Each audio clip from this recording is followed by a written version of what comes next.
Okay, well, I think time is now, so we'll call this meeting to order.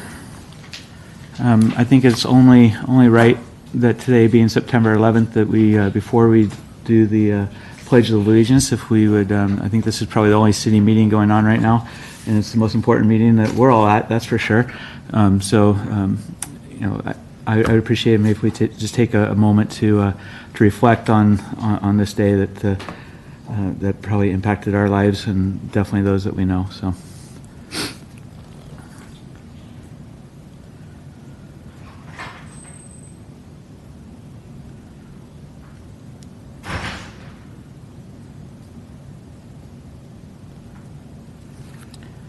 All right, if we can all stand for the pledge. Ready to begin? I pledge allegiance to the flag of the United States of America and to the republic for which it stands, one nation, under God, indivisible, with liberty and justice for all.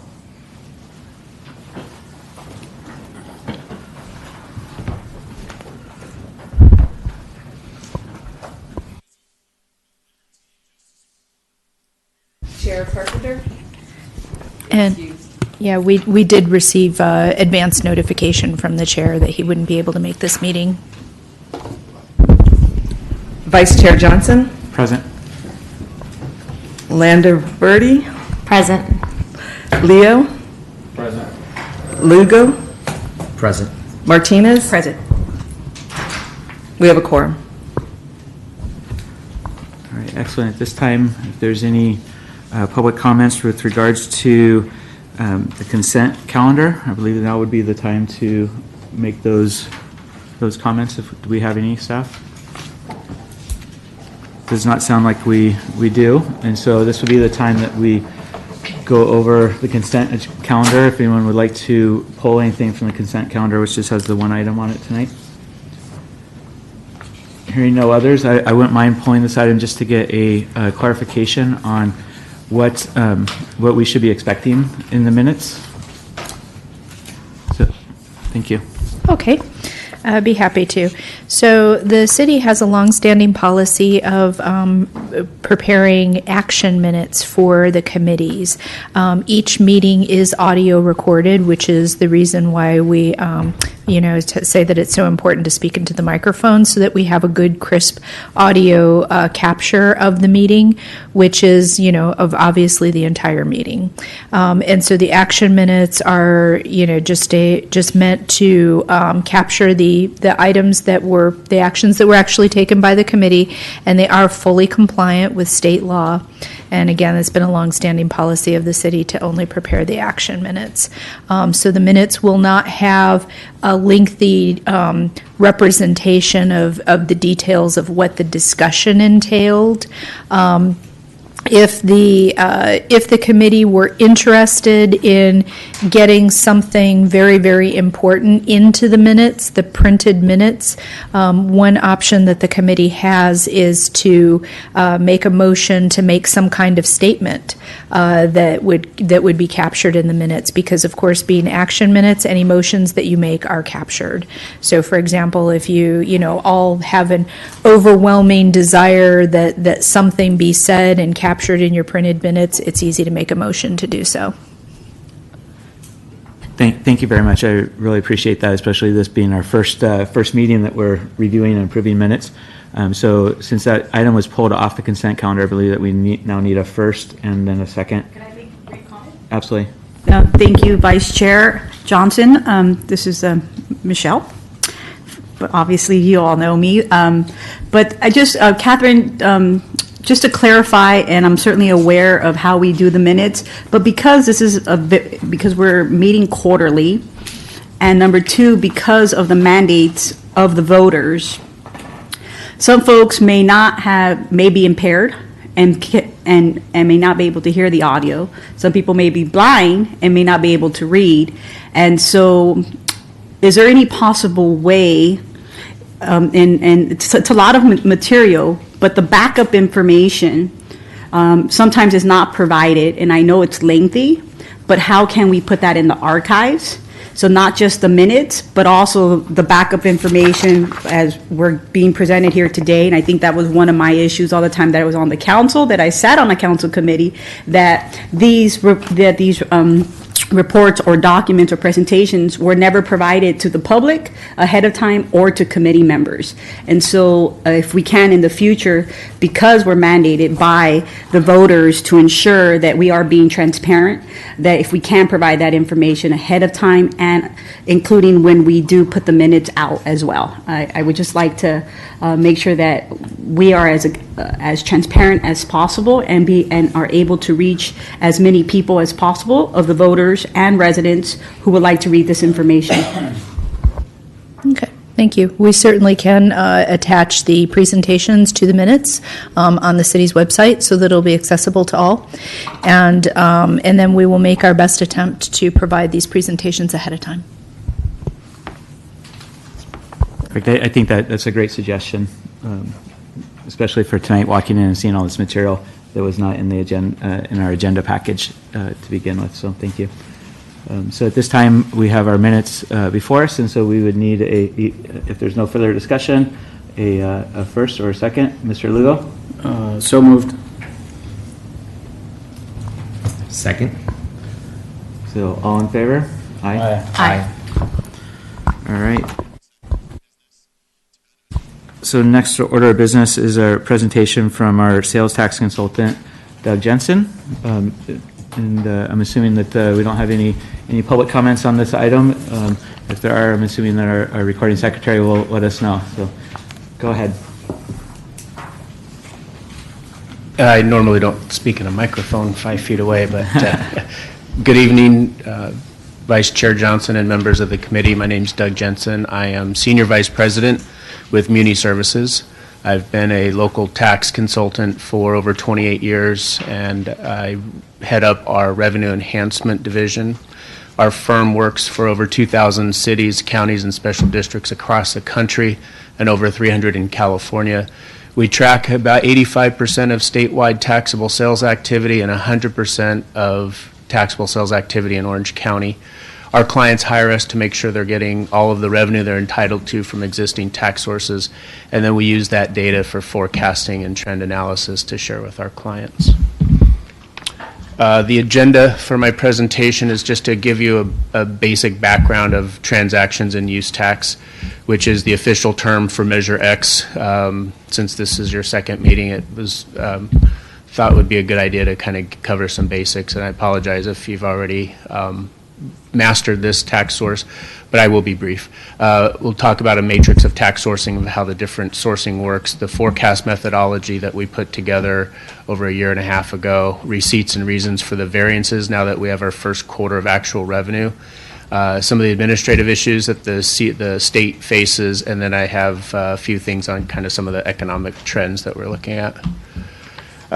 Measure X, transactions and use tax, also known as district tax, I think because transactions and use tax is a lot to say and district tax is easier to say. So your Measure X is estimated to generate $60 million a year from the 1.5% tax rate. Over 300 jurisdictions in California levy a transactions and use tax. It's a very common revenue option for local government. It was actually established in 1970 to fund BART's operations early on. It's administered by the California Department of Tax and Fee Administration, formerly known as the State Board of Equalization, which was split off to have the CDTFA actually administer the sales taxes. And it's different from the original Bradley Burns local tax that's been going into your general fund since 1955. This graphic is to illustrate, attempt to illustrate the difference. So this gray circle, just picture that as the city of Santa Ana's actual jurisdictional boundaries. Your Bradley Burns local 1% taxes, all of the sales negotiated within the city limits, you get the 1% tax. However, on district tax, if a business ships product out of the city, it's not subject to Measure X. When a business outside of the city ships into the city, it is subject to Measure X. So those are quite a few differences there. So that we refer to district tax as destination-based. It's not where the cash register's at when it's product being shipped or imported into your jurisdiction. And then point of sale, the Bradley Burns as well, where the sale was actually negotiated.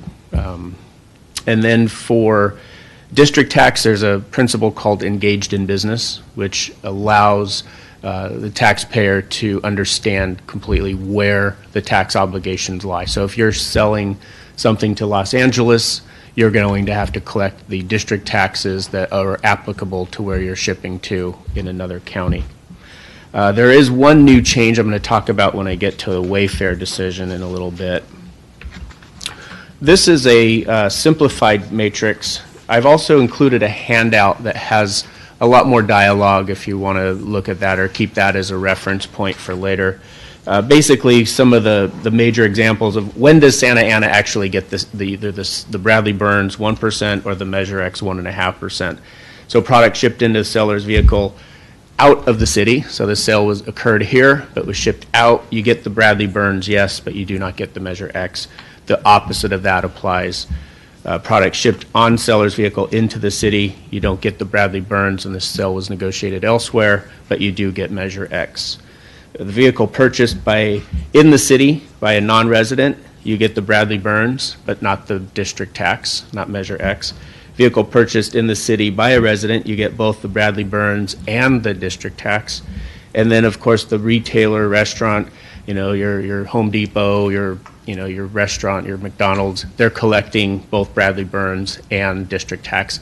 So we consider the cash register for traditional businesses as the point of destination. Our Measure X projection method and assumptions. So what we have is really good data on what's going on in the city when it comes to taxable sales. So we begin with that base as our starting point, and the base was 51.3 million in annual Bradley Burns. We look at all of the taxpayer data and identify by economic category and economic segment which of those types of industries are more or less subject to exporting.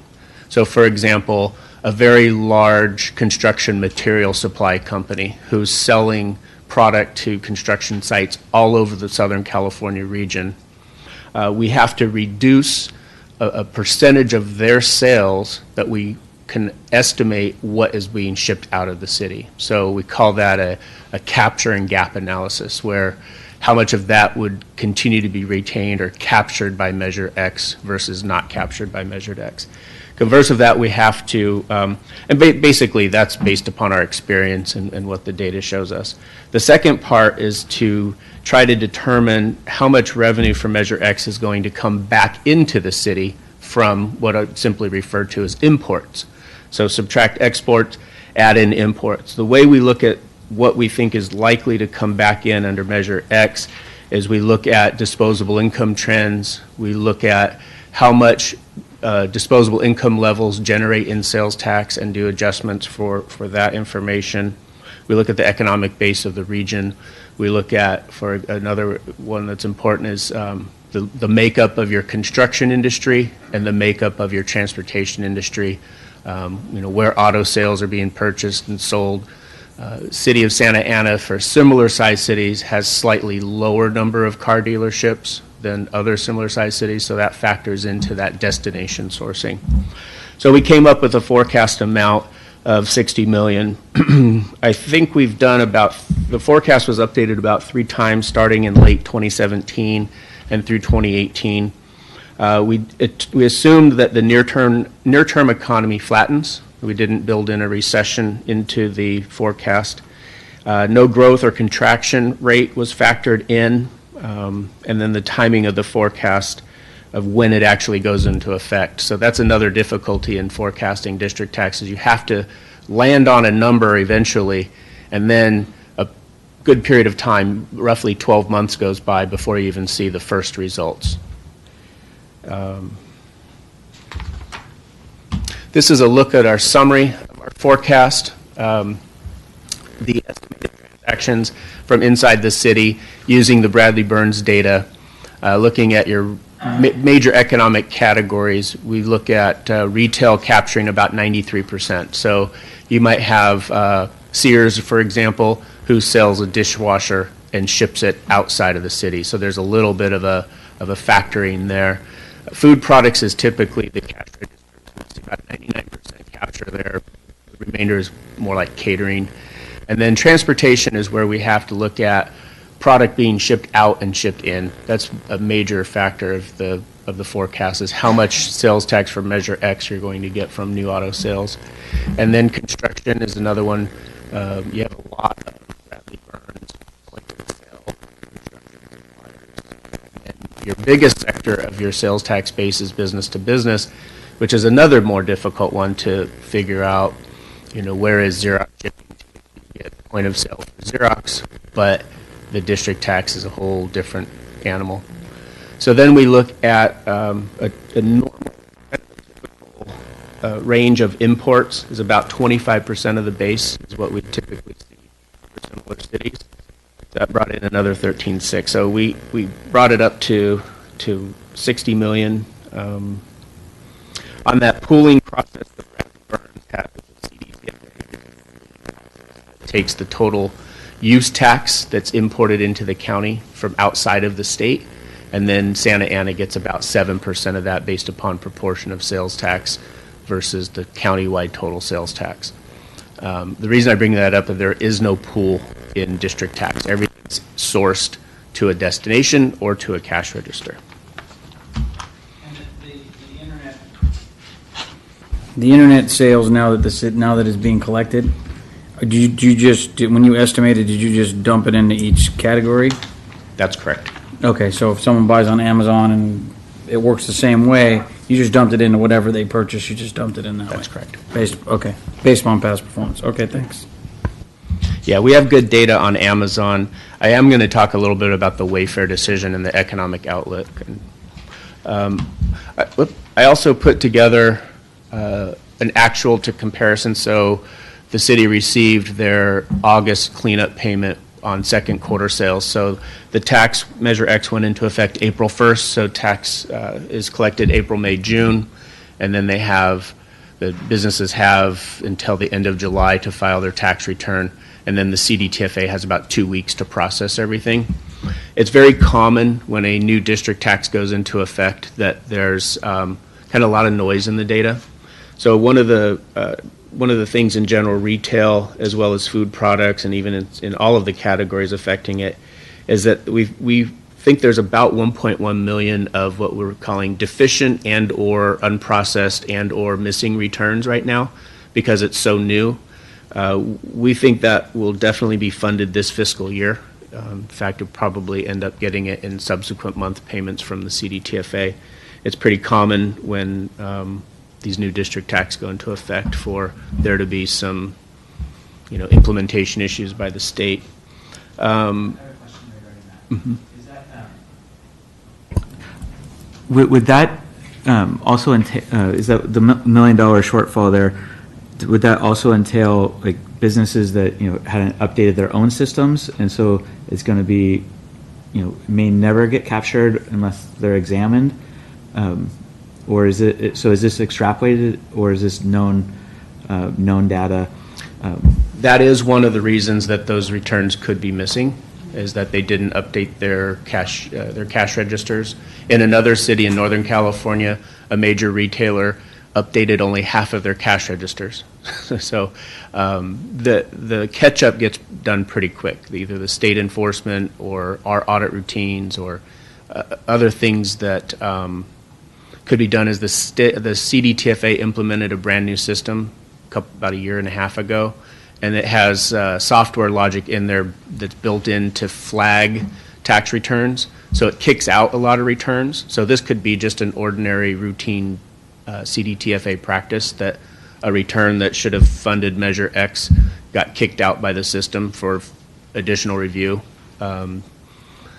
It could be the tax software that they're using wasn't updated. Could be their cash register is not updated. It could be that it funded, but it just didn't get allocated to the city yet by the CDTFA. There's a number of reasons. So in my own practice, I mean, most of my clients are on a, they're essentially examined every 3 years. Mm-hmm.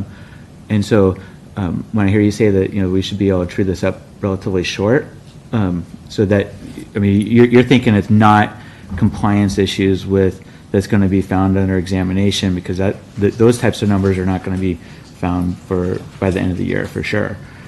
So that you think this is more on the side of CDTFA's computer software systems and such, as opposed to an underreporting by our businesses here in Santa Ana that will eventually be hopefully corrected in the future? Yeah, these types of underreporting won't last. They won't wait 3 years to have their tax returns evaluated and trued up. So the normal audit process is a 3-year cycle that the state uses. These types of situations don't wait for those types of audits. They'll identify that there's differences between what they reported in local tax in the Bradley Burns and didn't report district tax. So it's a pretty quick, relatively quick catch-up process that the state can make sure these funds get allocated. There's 2 major retailers that we know didn't collect, so that will be a deficiency. But they're very reputable retailers that will be. They don't want to be deficient for very long because of the penalties and interest. So in your opinion, obviously you live the data, and the data speaks volumes to you. Is this something that we are getting trued up in 6 months, 3 months, 9 months? I'm comfortable to say within the fiscal year 1920, but a lot of them you'll start seeing in subsequent months. So the next cleanup payment for third quarter sales will be November, and we'll have data on the second quarter of Measure X's results mid-December to see. And will you be able to determine how much is the catch-up for April through June as opposed to the first fiscal quarter? Absolutely, Okay. yeah. Any other questions on the forecast to actual? Okay. So we touched on quite a bit of this on the timing. The CDTFA processes about 1.4 million tax returns, and they've left themselves about 2 weeks to process. So the end of July, they receive the tax returns, and then they have what's called the cleanup payment 2 weeks later out to all cities and counties and special districts throughout the state.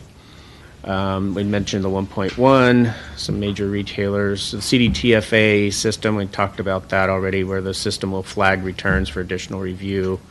There are issues with postal overlap. So the zip code was established in like the 1960s, and it didn't conform completely with addresses. So there's an area in the county that's North Tustin that shares a Santa Ana zip code.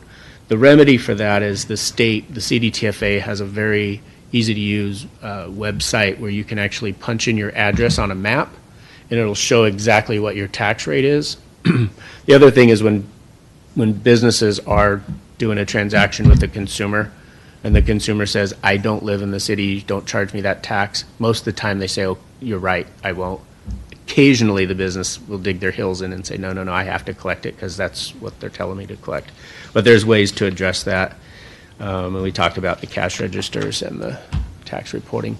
So some of the economic outlook that we're seeing for sales tax, auto sales coming out of the recession, in 2018, 2017, the industry made and sold 17.4 million units.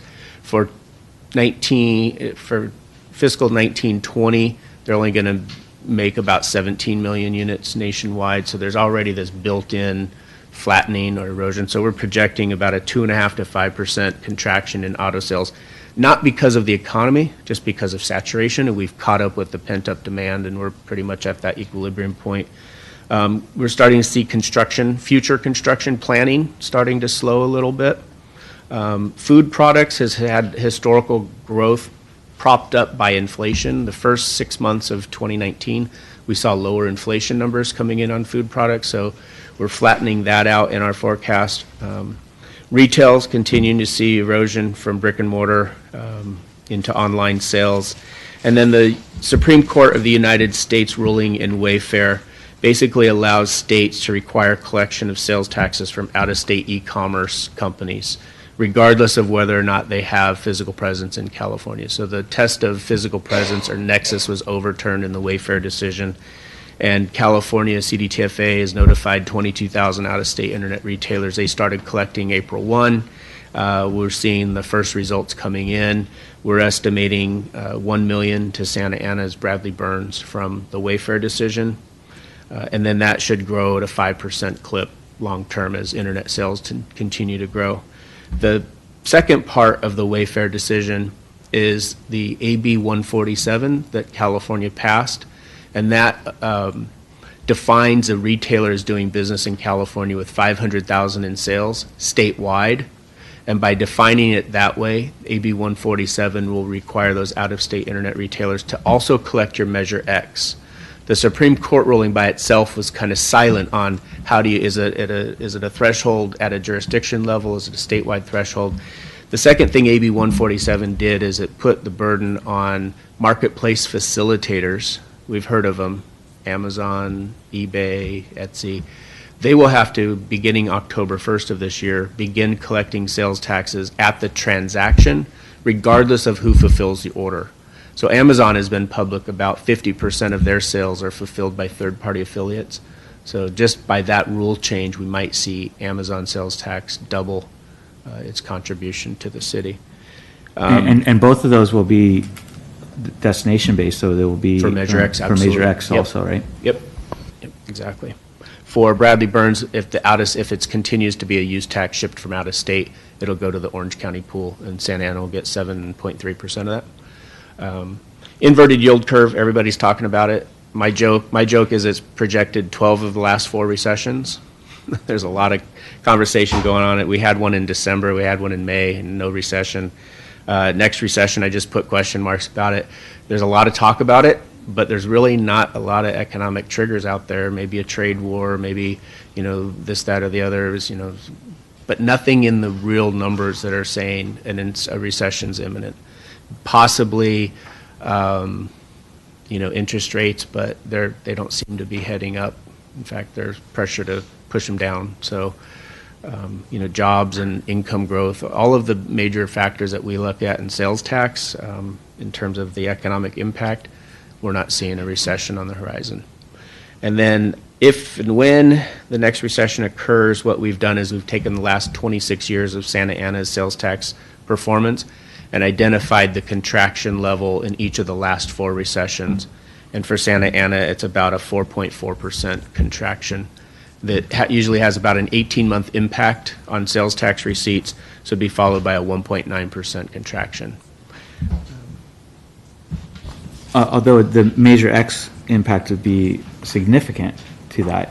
I mean, a 4% contraction would be a major impact because we're collecting all 1.5% of the district tax from a raw dollar perspective. 4% right? on 60 million, 2.4 million.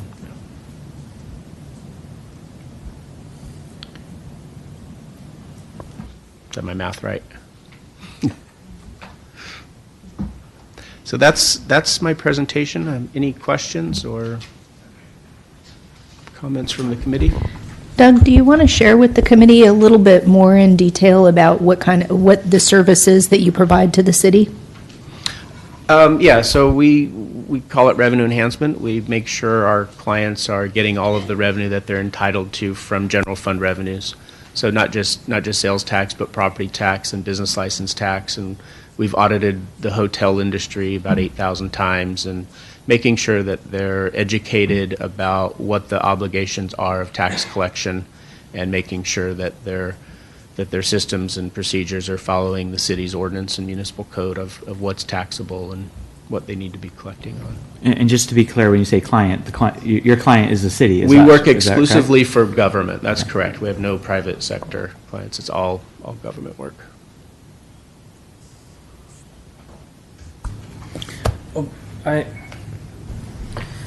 The cannabis tax gets collected most likely in the general retail currently, and maybe some, I don't know, we have manufactured as well, so. Yeah, we've coded them as drugstores, Okay. and that rolls into the general retail My category. concern is our exposure as a city if Costa Mesa goes into business, or if Huntington Beach goes into business. the loss of sales tax will, whatever bucket it goes into, could it be impacted? I don't know what that impact would be. I assume if Costa Mesa opens up, we'll bleed more tax revenue than expected. So I'm wondering, as we go through this, when we collect it, you track that separately for the city, or is it just dumped into one of the buckets? We do. We maintain a list that we update quarterly of the sales tax revenues collected and allocated to the city for all of the retailers, all the cannabis retailers, in a separate report. Okay. You know, just anecdotally, when you have a Costco and a Costco opens nearby, it's rule of thumb, 10, 15, 20% cannibalization. Okay. And then depending on what kind of demand backfills that cannibalization, it may come up. I don't think in the cannabis industry that there's a lot more demand out there than what we're already Right. seeing. Well, all of it's coming to Santa Ana right now from the surrounding cities. And you so do if Costa have- Mesa yeah. opens, then it may impact us more than the 20%. Yeah, when you look at the totals coming in from Santa Ana's retailers, it's very significant. Right. Versus, some other city. Right, because nobody else is around us selling it. Yeah. The biggest impact, though, is the ruling on deliveries. That's what I was gonna There's a mention, big yes. lawsuit right now. The Cannabis Control Bureau changed the rules of the game on everybody and said that cities could not prohibit deliveries, which is against Prop 64 and against the law. So 25 cities filed a lawsuit to stop that. Okay. And I think Santa Ana's already allowed for delivery, correct? With the new changes in the ordinance, so I think we're already in that. And so how is that has that impacted us in any way? Because where I live, I see a lot of deliveries. And so, have we gauged that? And what the impacts can be? Because I think a lot of these companies in cannabis are already doing deliveries. Yeah, delivery is a big part of it. But local control in the law was that cities could prohibit deliveries if they so chose. And by allowing deliveries, I would say that would hurt Santa Ana's revenues. Correct, and that's why because I really believe that it has started, and most of these companies that I've seen are not from Santa Ana. So I've seen someone come from Los Angeles, dropping off. I live at 1901, and so, I'm a nerd, so I Google, I'm looking at the thing, I'm taking the name, and I'm like, oh, these folks are from LA, right? And they're delivering. And so I guess the question or clarification is that it will impact Santa Ana, and that was the city council aware of that, right? Because there's this anticipation or saying that these were the projected revenues or assumptions on cannabis just overall, but not realizing, because as I recall, the industry was wanting to move towards delivery here in Santa Ana. So, and if that is the case, at what point in time do we start to measure what our losses are going to be based on the current projections? Right. So far, we're beating the tax projections. Okay. But we haven't, it just keeps growing. We haven't seen any downgrade yet in our tax receipts. There's been a shift from medical to retail. We saw that. Yes. But as far as the overall tax revenue, we just haven't seen any downgrade just yet. Right, and as far as I know, the governor's asked for all cannabis bills to be held this year because they want to see how the initiative plays out. Because there was a bill that affected my industry, which is the hospital industry, about dispensing marijuana, but because they're class 1 drugs, we couldn't. But there's a couple hospitals in the city, right? So if they dispense, then all of a sudden you can see it's going to fluctuate for a while. So I just think we need to keep our eye on the ball because it's an added tax right now, and it could slide one way or the other depending on. So not to get overly reliant upon that stream of revenue. I had a question in methodology. Doug? Sure. Captured and gapped analysis. You referenced that and said that your company is using the methodology based on experience. Can you give me the elevator pitch on what that means and how this is what the methodology is? Sure. So what we do for capture and gap analysis is we take the total disposable income in a region, so in this case, Orange County wide, and we divide that into the actual sales tax base to determine if X amount of disposable income generates Y amount of sales tax. Then we look at Santa Ana's disposable income and using that regional baseline to determine where there's capture, where people are coming into the city and spending more money, or where people are leaving the city. So for example, auto dealers, you have a large leakage vis-a-vis the region, okay? And so we take those, let's say your capture, with 100% being that you have the exact amount of those types of businesses in your city to capture all of your residents' disposable income that they would ordinarily spend in that category. Got it. Okay. Let's say your capture for auto sales is only 80%. So now we're going to say, well, that 20% going outside the city. So for Measure X, we're going to take that 20% and add it to the Measure X projection as recapturing because that's destination sourced back to Measure X. So the exports are pretty easy. We have a pretty good idea. You know, Lowe's, Home Depot. There's a large bulk fuel wholesaler in the city that generates a lot of Bradley Burns, but we only say that about 20% of that stays in the city. The rest is distributed outside the city. So no Measure X, but you get the Bradley Burns. So we basically factor using that capture and gap percentage. And the thing I showed on here was a summary level. Those are rolled up. There's actually 99 subclassifications under each of those categories in total. So we actually do it at that business code level. Used car dealers, new car dealers, plumbing supplies, paint retailers, you know, everything down to that level of detail. So that capture and gap is a really good way of looking at what is coming in the city and what. Thank you. And I am still confident in the 60 million for the year, even though the first quarter collections were a little light. That was going to be my exact question was, you know, obviously we're 270,000 and change light, you know, extrapolated out, that's close to 1.3 million over the year, but you still are holding strong, even though some of this is based upon a recapture of 1.1 million. You're still feeling confident in that? Is that because of seasonality or because of increased compliance and awareness, or what's yeah, you'll see an increase in collections, increased compliance, the catch up of the implementation issues with the state tax, a new tax like this, and then I think Wayfair, it's come October for the fourth quarter sales, we're going to start to see the marketplace facilitators play a big role in this.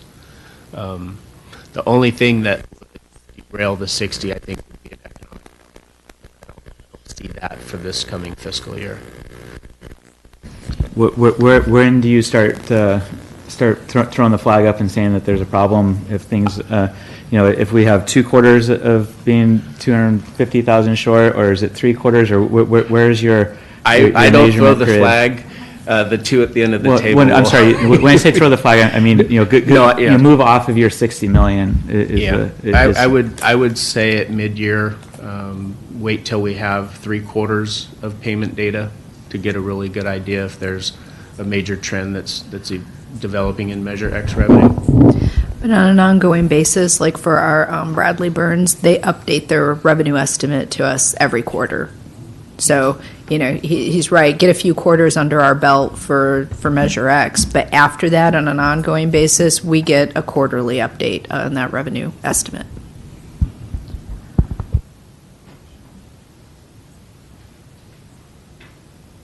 Does anyone else have any questions?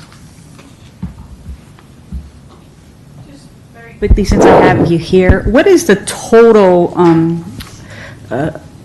amount that we generate in sales tax? This is what we capture and get back. But as a city in sales tax, because it's shared and it goes to the county pool, on and so forth, what is that total revenue that is being generated in the city? The latest fiscal year for Bradley Burns was 51.3 million. First quarter of Measure X was 13.6, and we're projecting 60 million for a full year. So I think she's asking what the full. Full amount. So Yeah.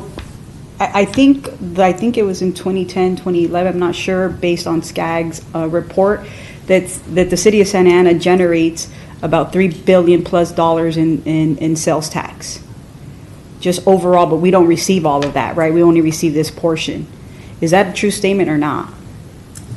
no, it's about 513 million in taxable sales. On taxable sales, okay, great, thank you. So SCAG may have had an extra zero placed in there. So just out of that, and we're just receiving, so I guess I asked that question because it's no different than property tax, right? There's this expectation from taxpayers that I pay my sales tax, I pay my property tax, and all the revenue is going to the city of Santa Ana. That's far from the truth. And that's what I'm trying to, most residents, most constituencies don't understand that. Most elected officials don't understand that. And so I'm out of office, I definitely understand it. And so I think a lot of times, whether it's city staff or business people or community people, I pay property tax, I pay sales tax, but they don't realize there's formulas, there's tax allocation formulas given from the state down to local municipalities where we do not receive all the taxes that they are paying, in particular sales tax and or property tax. Okay, I understand the question now. So for sales taxes, before Measure X, just Bradley Burns, about 14% of the total tax paid, maybe 12% of the total sales taxes paid come back to the general fund. The state gets their piece off the top. There's a ½ cent for Orange County transportation. There's a $0.25 cent for countywide bus programs, and there's a ½ cent for mental health programs. On property tax, I'm going to say that the average city in California gets about 12 cents on the dollar. We get property 19. Tax. And it's 19. Yeah, and another way to look at it too is that we know that the base sales tax rate before Measure X was 7.75%. And so if we get 1% of that, you could take our $51.3 million, multiply it by 7.75, and that's $400 million of tax that gets collected. But the 400 million, 51 gets shipped to us. To us. And then some gets shipped to, yeah. Exactly. So how do we articulate that to the public, right? So there's this expectation from just the general public that when they look at this 60 million, well, no, we're paying a lot more than that. But they don't understand, again, the tax formulas and who's getting what. And so I think for Measure X, and you just you articulated beautifully, how can we put that out to the public on our website so that we start educating? Because I think, folks feel that they're being robbed. We already know that with Measure X, $40+ million was already going through the structural deficit, right? Going in, we're $40+ million in addressing a structural deficit. And then the POA raises whatever the $8.6 million, what's then left, right? And so I think when you discuss all of this and you're trying to articulate this either to the public and or to this body here, it's hard to grapple. Because of the expectations from the public, what they expected this body really to be the fiscal watchdog, but in many respects, we're not watchdogs of anything. There's not much money that we are going to be able to really spend, right? There's not much left. But I think it's also important, and there's no fault or shame on you all. These were decisions made prior to you all, but I think this is a moment in time to educate as we move forward, because the city is and will always be, and I have always said this in my entire tenure when I was elected, that we have a structural deficit, that we have financial problems, whether with this tax measure or not. We are still financially in trouble, but I think it's important. This is this is social learning. This is our moment in time to then start educating the public, and I think we have in the past, but now with this Measure X, even going a little further and expanding that at this time, who also is contributing is the state of California, the county, the transportation, right? So it's not just the city of Santa Ana, right? They're getting a lot more, many more services through the state of California, through mental, through the mental health, that 1%, through the transportation agency, through the county. And so what are they getting for that beyond just what they're getting from Santa Ana? I think it's important for us to figure out a way to articulate that, because they're not just getting a benefit just from the city of Santa Ana with their tax dollars. Yeah, thank you for those comments. That can help me with future presentations. You're welcome. Doug, one more question. Since we've done it, since Santa Ana's done it, since Fountain Valley's done it, I actually heard that Fullerton's contemplating it. Since you do most of the cities, how many more cities in Orange County, I would assume all north of the 55, are contemplating a sales tax, not this year, but next year? Because I think, in a way, some of the business that may leave Santa Ana because I don't want to pay the extra may eke back. So how many other cities are, I know redevelopment's gone, some other things are gone from cities, so therefore, how many cities do you know of that are contemplating, or have actually probably retained you, or still have you retained, are starting to have this general discussion about what to do and how to fill gaps in the budget? Yeah, well, statewide, 3/5 of cities have a district tax now, have a Okay. voter-approved sales tax override. And more are showing up on every ballot, every general election. I can't speak specifically to Orange County, Sure. but out of all of my clients, everybody is considering revenue options and what options they have for additional revenues. Gotcha. Thank you. I have a question. So on the county pool, I think we're about 7%. We're about 7% of the county pool, but our population is over 10%. So obviously, it's not based on a population base. It's what is the county pool based upon? Is it So spending base, or- once the state's calculated all the returns, they figure out where all the local taxes go. They take Santa Ana's total sales tax receipts for that quarter, divide it by the countywide total sales tax receipts. So it's distributed by the sales tax base. Has nothing to do with population. So it's just strictly a proportion of sales are drained out of that pool based upon each jurisdiction's share of the total sales tax countywide.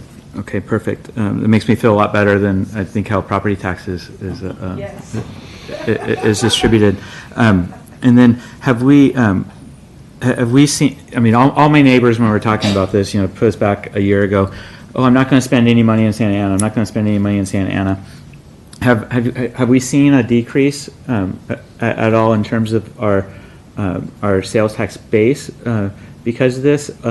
And if we haven't, are you anticipating seeing anything in the future as people, or maybe it'd be the reverse, that there's a impulse to go to Tustin and purchase something, and then as time goes on, then they don't want to go to Tustin? Have you seen any data that's speaking We have to that? never seen any data that showed a downturn in the Bradley Burns after a district tax goes into effect. Primarily, you can't escape the tax when you're going to buy a big ticket item anyway, if it's going to be shipped to you or if it's a car. So it's made that way so that if the voters of a community want to increase their sales tax, they're going to pay that sales tax, so that's what they voted for. So they can't escape it and make it difficult for, like car dealerships, for example. Car dealerships, they're just going to collect the tax. It's equitable. They're going to collect the same tax rate for wherever you live. The other consideration is if you're buying, you're not going to drive 10 miles out of your way to go to a fast food restaurant that's going to be, 10 cents cheaper. Some people do. My mother-in-law, God bless her, she will.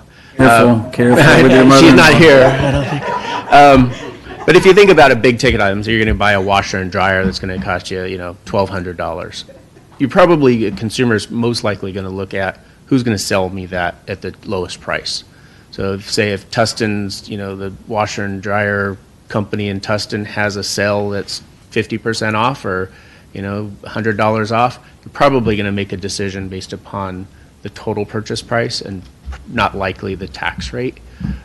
Same thing for hotel taxes. When you book a hotel, it's not very common to say, well, what's the tax rate that I'll be paying? They have to disclose it, but it's not typically built and factored into the decision-making. Convenience has become a bigger driver in consumer decisions now with the internet, more so than price. So that 1.5 percentage point, not likely going to have material impact on overall sales. Does anyone else have any questions at all, or can we move on to the Executive Director Downs' update here? Okay, thank you. Thank you, Doug. And Doug's going to run off and catch an airplane. Maybe? Oh, yeah, good luck with that.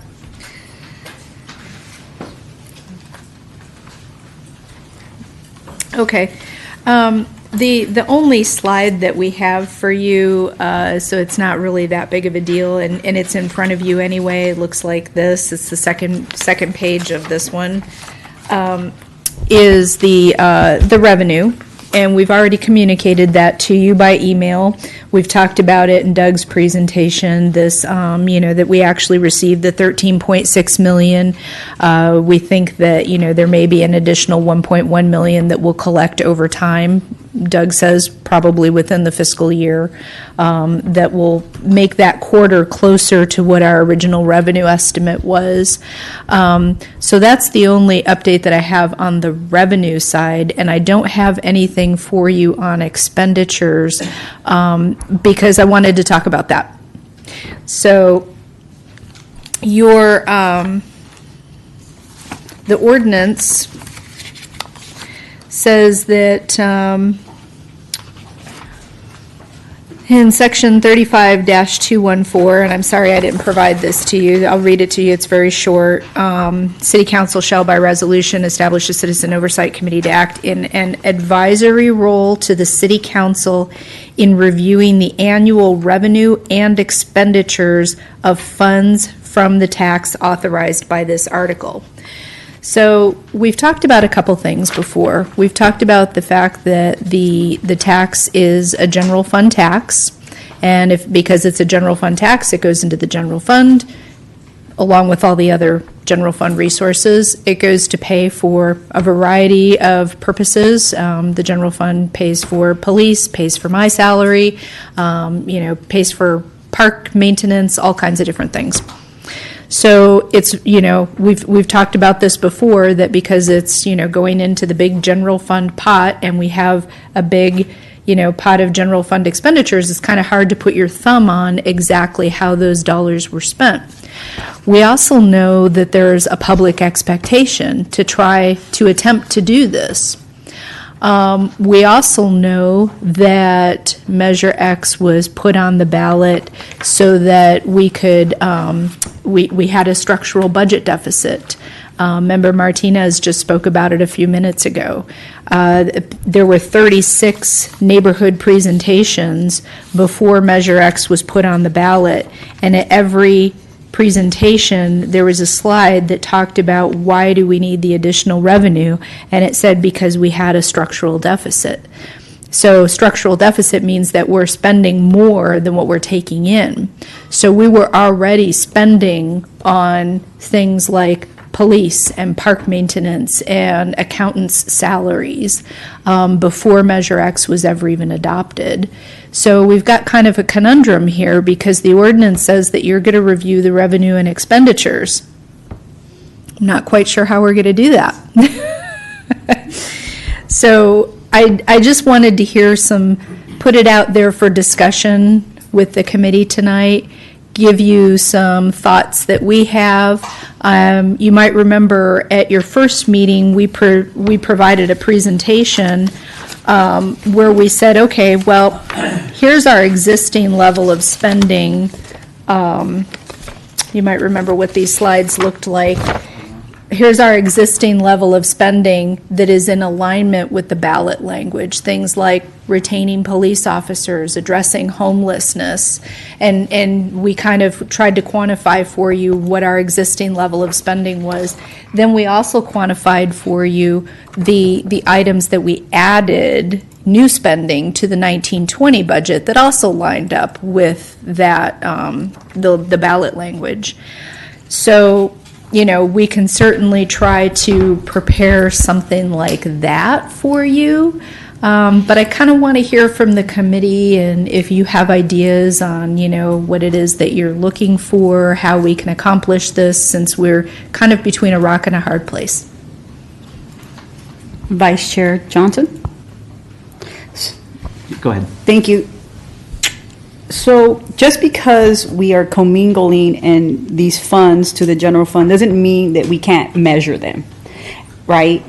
And, you know, I reached out to the person that appointed me, and that's Councilman Vince Sarmiento, and that was his response when I said, hey, I'm coming to the meeting.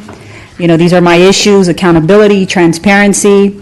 I really need to make sure that, you know, we do have some kind of metrics in regards to this money as if I sit here. And his response back to me was, it doesn't, just because we're commingling funds doesn't mean they can't be measured, right? So I think the mayor and council want to figure out a way. I think you want to figure out a way. I think we all want to figure out a way here of how do we do that in the best interest of the public, and ensuring that these monies are being spent, the monies that we do have, and the monies that are going towards the structural deficit, that we're also able to identify what that is.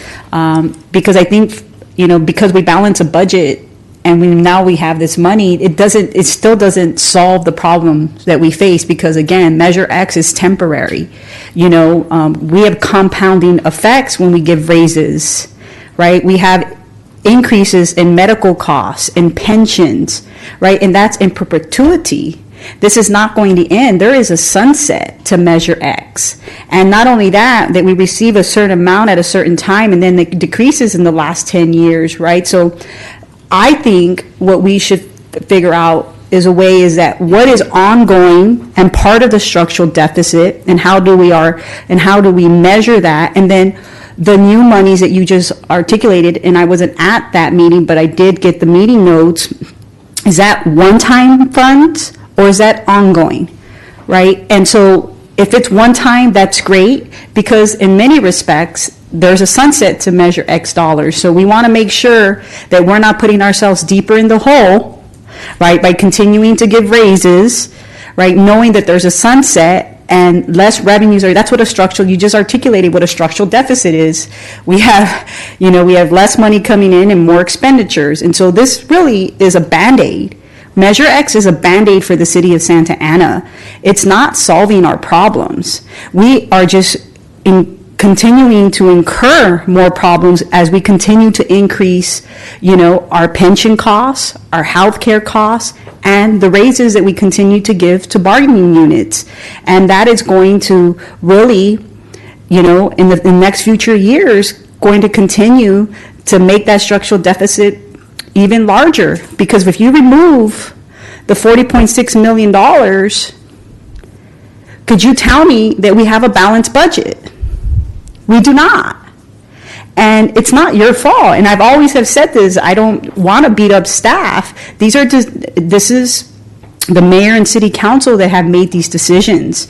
The staff is just executing the policy and the voting from the mayor and council. And so I get that and I understand that. I want to be supportive of staff to figure out a way that we can figure out a process and metrics so that we can just be transparent and open to the public, so that they understand, and that we thank them, right, for approving this measure to help the city, but at the same time figure out a way to say, hey, mayor and city council, you have a problem, and this body here that you appointed has 8.6 million or so of new monies. Don't tie that money to ongoing expenditures that that are not one-time dollars. That's not one time. It's not a program. It's not money going to the general plan. And I haven't seen that list in a couple of weeks. But if it's going to salaries, and I know that there is negotiations now happening with different bargaining units, right? And obviously, I'm not in those meetings because they're in closed session, but there are discussions being had, and I'm sure that you all can't discuss that because those are ongoing negotiations, but I was once behind those closed doors, and I understand what happens behind those closed doors. You can't give one bargaining unit a raise and not expect to give the rest of the bargaining units raises. So that is coming down in the pipeline. And what does that mean?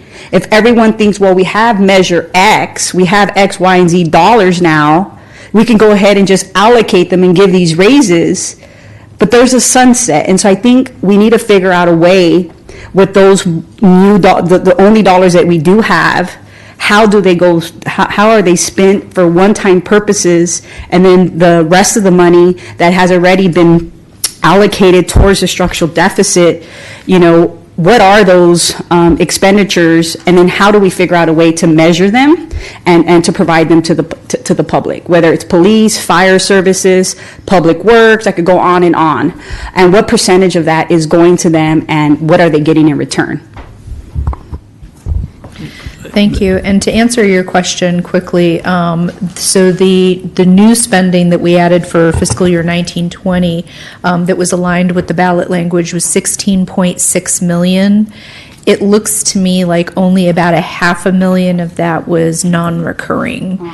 So 16 plus million was recurring type expenditures. So as you ask about how it would function, I think that since we have an estimate of about 60 million, and then we know it comes in different forms, I don't know if you can create, and I say this, I don't want to use the word hypothetical, but an account that says measure X, right? And we get quarterly returns.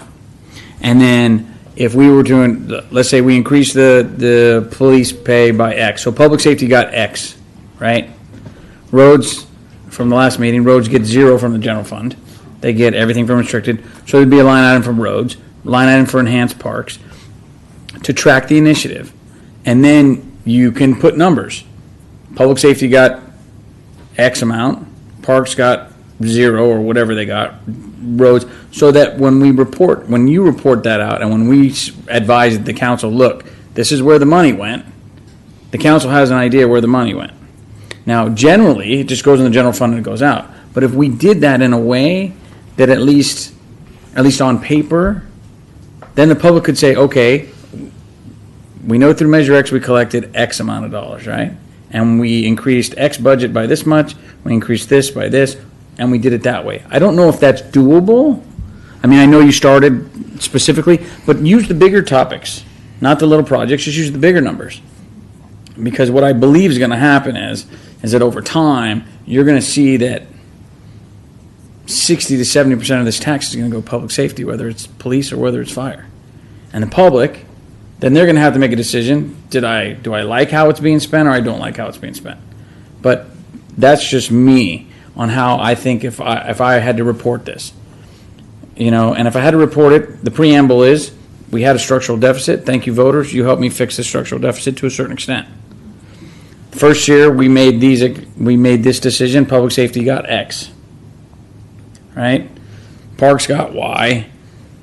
Roads got Z. However you do it, just so that you can report it. And I think that the reason that the police officers are here today is to give us a baseline of how. Okay, so 911 response times are X. If we wanted to make them better, what do we have to spend? And then we go back and say, okay, well, we got 60 million, but we got no money to spend because it's gone. So I think those are the things, at least from my perspective. If I were in your shoes, I'd say I want to be able to at least have a separate account, like you started, and say we're guessing about 60 million. We spent this on public safety. We spent this on homelessness. We spent this on maintenance of parks. We spent this on whatever And either you pull it from the staff report or you pull it from the initiative, however the language you want to use. But I think from the public standpoint, then it's consistent with the staff report, it's consistent with the initiative and everything else that everybody said. Because then the public at least will be, oh, well, they told us they were going to, that this is what it was for. And then the decisions about where the money's spent is the council's decision. The council can live or die with that decision. And we can just tell the public, this is where it was spent. It makes it easier, I think, for you, makes it easier for us, and it makes it easier for the public to say, Santa Ana passed $60 million a year, and they decided to dump it all into public safety and none of it into the maintenance of parks. Or they dumped it all into roads and said, I'm not giving any money to parks. And that's a decision for the council to make, it's not our decision. So I think if I were in your shoes, that's probably what I want to be able to say. Well, we collect Measure X, here it is. Here's what was spent. We just did it at the council's direction on whatever they wanted to spend it on. And that then it's consistent with the staff reports, the initiative, and what the public was told. And we'll feel safer. I think I would feel safer that way. That's just my own 2 cents. Want to make sure we get others' thoughts in here also. I'm going to have a few cents to throw in too, but go ahead. Yeah, I'd like to throw in my 2 cents. I think fiscal responsibility is pretty simple. I'm a simple guy. At the end of the day, you don't spend more than what you make, and you absolutely take percentages of your income and put it where it needs to go. I think the question of need versus want has to be considered here, and we really want to make sure that we establish a baseline of where we are today and all services and how that money is being spent in those services. I think it's important because I'm not thinking about in the next quarter, in the next year. I'm thinking about 5 years from now, 4 years from now. We have to be able to start making those changes immediately in my mind, and I'm having a hard time wrapping my mind around the fact that it's difficult or not possible to add an accounting line to any given accounting line, a sub-accounting line, and be able to extrapolate by percentage how much of the general fund versus how much of Measure X fund is actually being utilized within that accounting line for that particular scope of work or project. Technology is great. Why aren't we using it? What's the difficulty behind being able to show how much money from this specific fund is going into the general fund for that particular project? I don't understand that. That to me, maybe I'm just naive or just don't understand accounting, but I don't understand why you can't say this is how much money is being used from this fund, meaning the Measure X fund, into this project, whether it's police, homelessness, shelters, whatever it may be, parks. That's my 2 cents. Go ahead. No, I agree with all of you. To be honest, if there was a way just to make it clear how you guys said, because obviously all these are very broad topics. So if there was a way to just break it down and be able to see exactly where it goes, then definitely I think that would be helpful, just because, I mean, yeah, I don't know. I just like looking at things in detail. So if that's possible, then totally piggybacking on both Member Leo and, oh man, I'm sorry, I forgot your. I know, we gotta change this, right? Yeah. And Member Lugo. So yeah, that's my 2 cents too.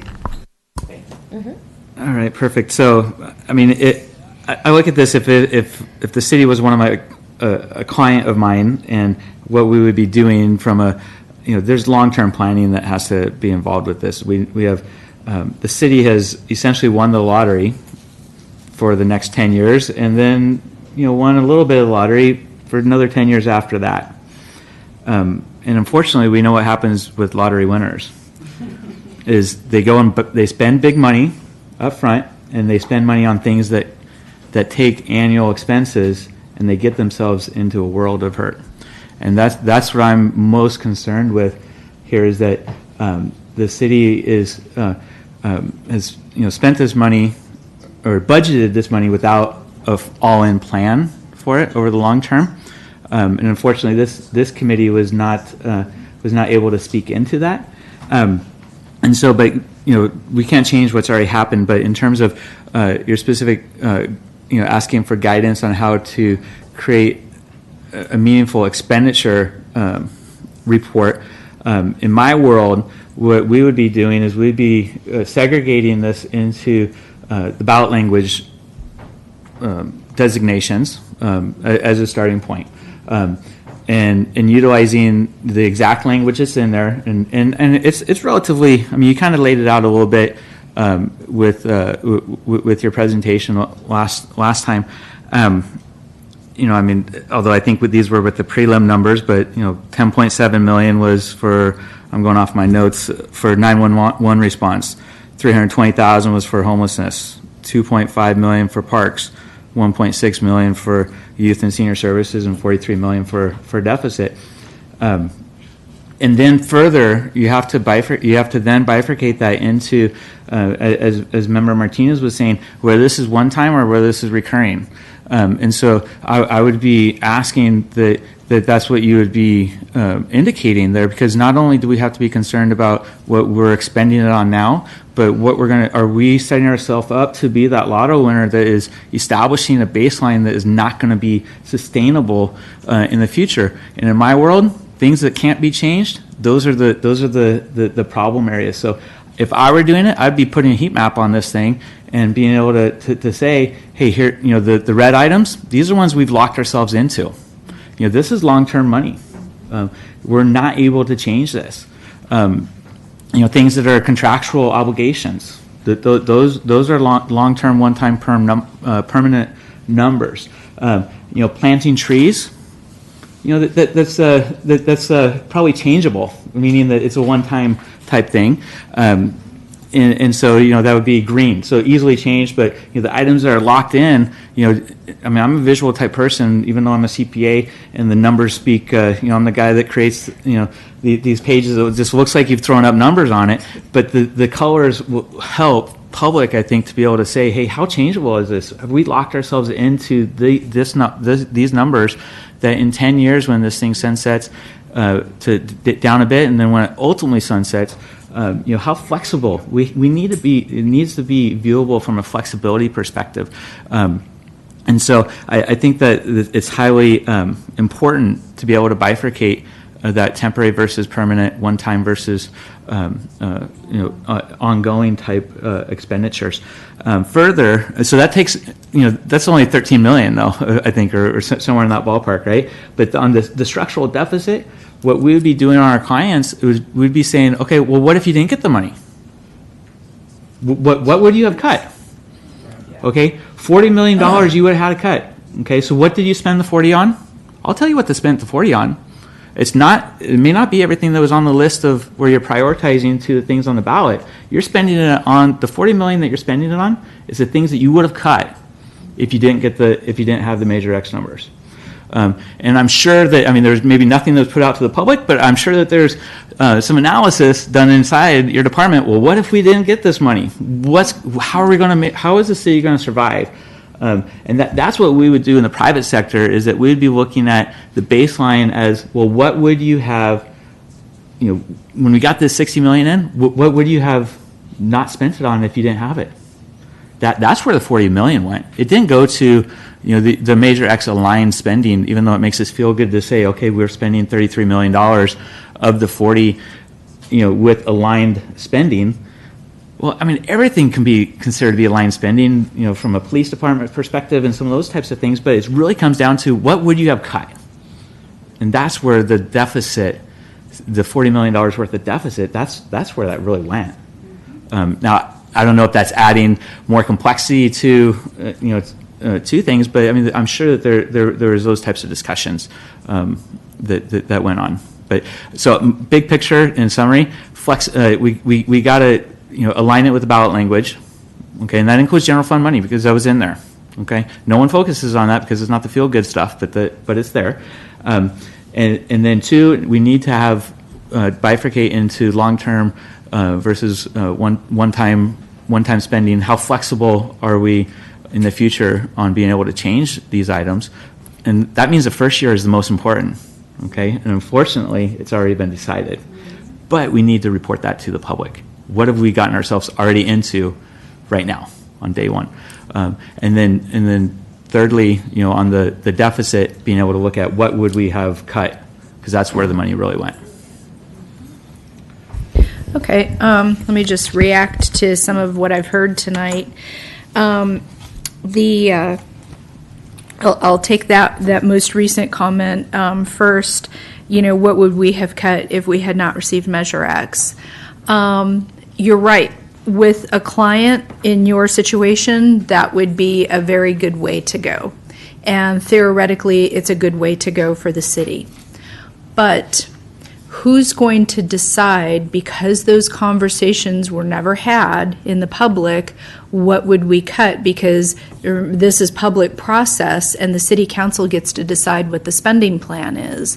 So maybe me, okay, not me, because I just joined the city in October, but maybe my seat had a plan for, oh boy, if we don't get Measure X, what are the things that I would recommend that we'd cut? But that's just one person's thought. That's not city council direction. So we never received city council direction as to what things would be cut. So kind of difficult for us to create that list because, I might, I'm just going to throw this is a ridiculous example. This does not reflect anything because I'm staff. I have no opinion.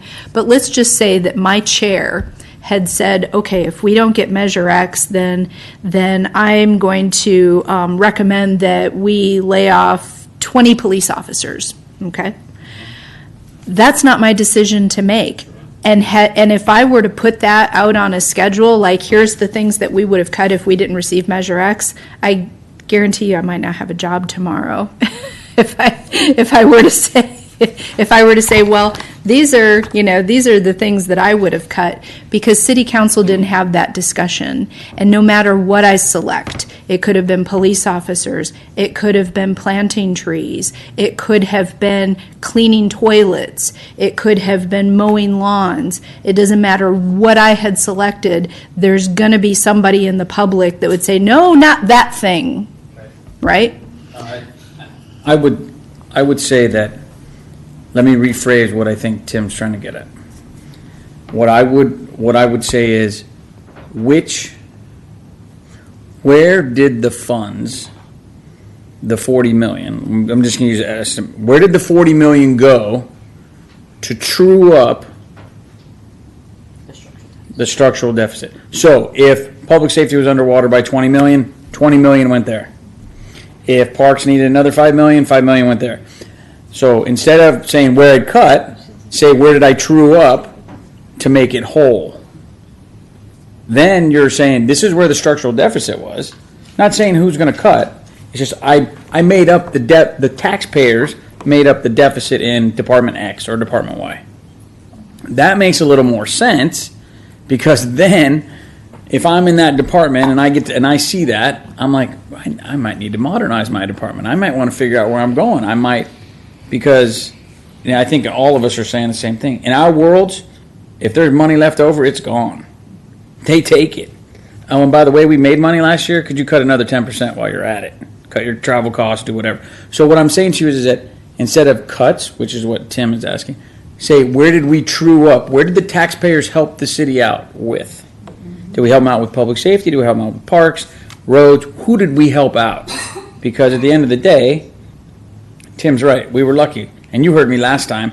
You put a line on there. We were going to cut $2 million and the city's punted on that. I'm like, if there's 2.1 million or 1.7 million of low-hanging fruit and the city refused to cut it because they were playing on the come, that's their choice. But it was there. I think it was on one of the slides you showed us last time. It was like, so to me, maybe that's the way you'd present it instead of, this is what I cut. This is what the taxpayers fixed for me. At least going forward. I think that I think I have an idea based on what I've heard here tonight. It might actually work. So yeah, I think I can come back with something on that. I think from a practical standpoint, you're 100% right. It would be irresponsible to say this is what we would have cut, because it was not one person's decision. There's no public input into that. But I think we can all agree that it was a structural deficit, and so, I mean, if that's the line item, that's fine, but then we need to explain what happens to a city when they have a deficit. Okay, you can't print money, and so services will be impacted. So when $40 million goes to an existing structural deficit, it's really filling the gap of just keeping the status quo of policing, of public works, of parks and rec, and so on and so forth. So I don't think people understand what a deficit really means, and if the city had a deficit, that, services would be impacted. And so explaining that, I think, would help the public understand that this is why $60 million is not going to improve 911 response, why it's not going to homeless resources, why it's not going to parks and rec, youth and senior services, because it's going, $40 million of it is going to everything the city was doing on day one.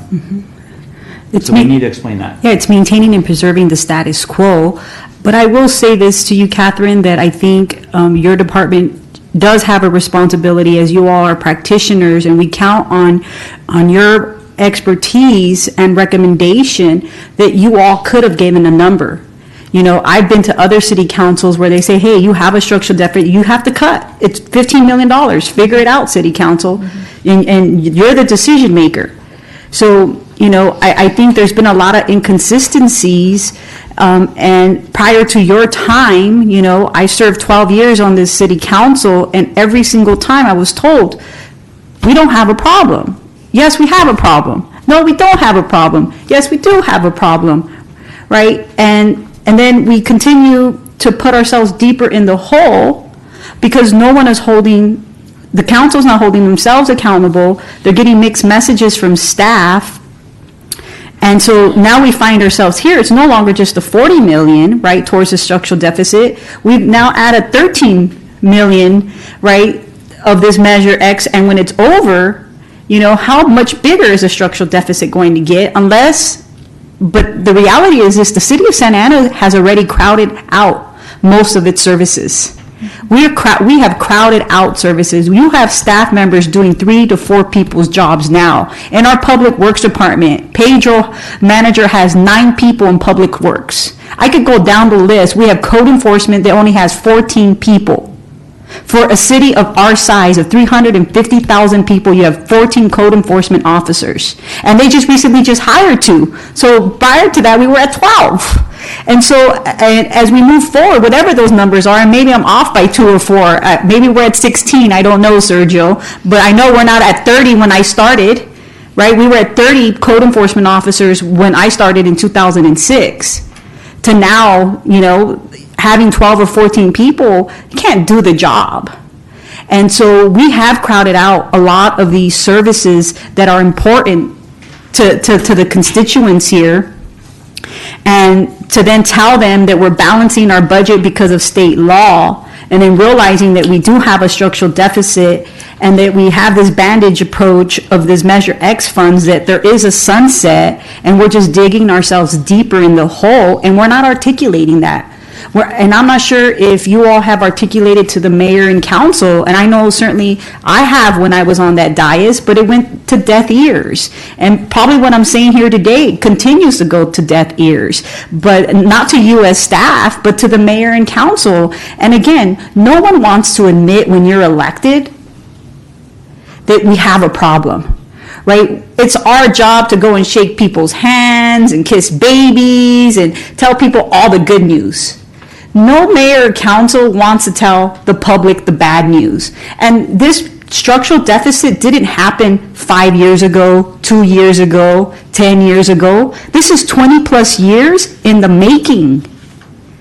And that's the other thing. So this council needs to understand that the decisions that were made prior to them coming on board, they just compounded that with the raises they recently just gave and the probably future raises that they're going to give. And that is our biggest cost. And so if we really care about code enforcement, our neighborhoods, wanting to ensure that we're giving our residents a good quality of life, we will not be able to do that in our parks and in our neighborhoods if we continue on this pattern and not do truth telling. Because this is what this is. It's truth telling. The time is now, because eventually the city is going to have to press that reset button. Those days are going to come, whether it's a year from now, 2 years from now, 3 years from now, maybe 4, but they're going to have to, that reset button is coming. And it's time to have some truth telling. And if this body needs to do it,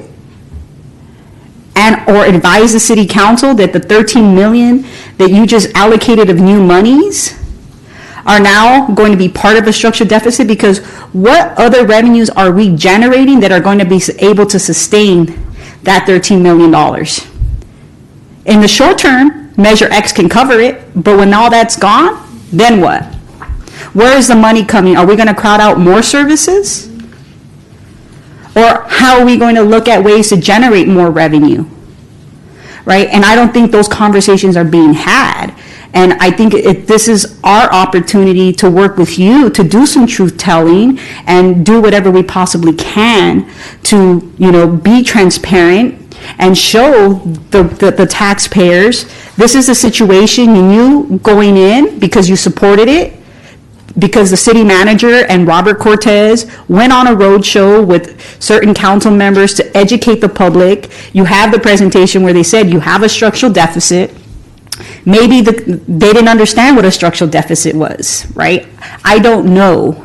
But what I do know today is that we have a responsibility and an obligation to inform the public and inform the city council that the recent decisions that they have made have impacts, not just today, but yes, and is not going to be sustainable in the near future. I can't agree more, and I don't know what it, I get a little frustrated because I don't know what it takes to get the mayor and the council to understand this. I mean, on page 9, I think it's page 9 of 558 pages, 588 pages of the 1920 budget, okay? So up front, it's in color. It's in color, a 10-year outlook. Next fiscal year, 2021, $2.8 million deficit. Fiscal year 21-22, 7.1 million deficit. 22-23, 14.7.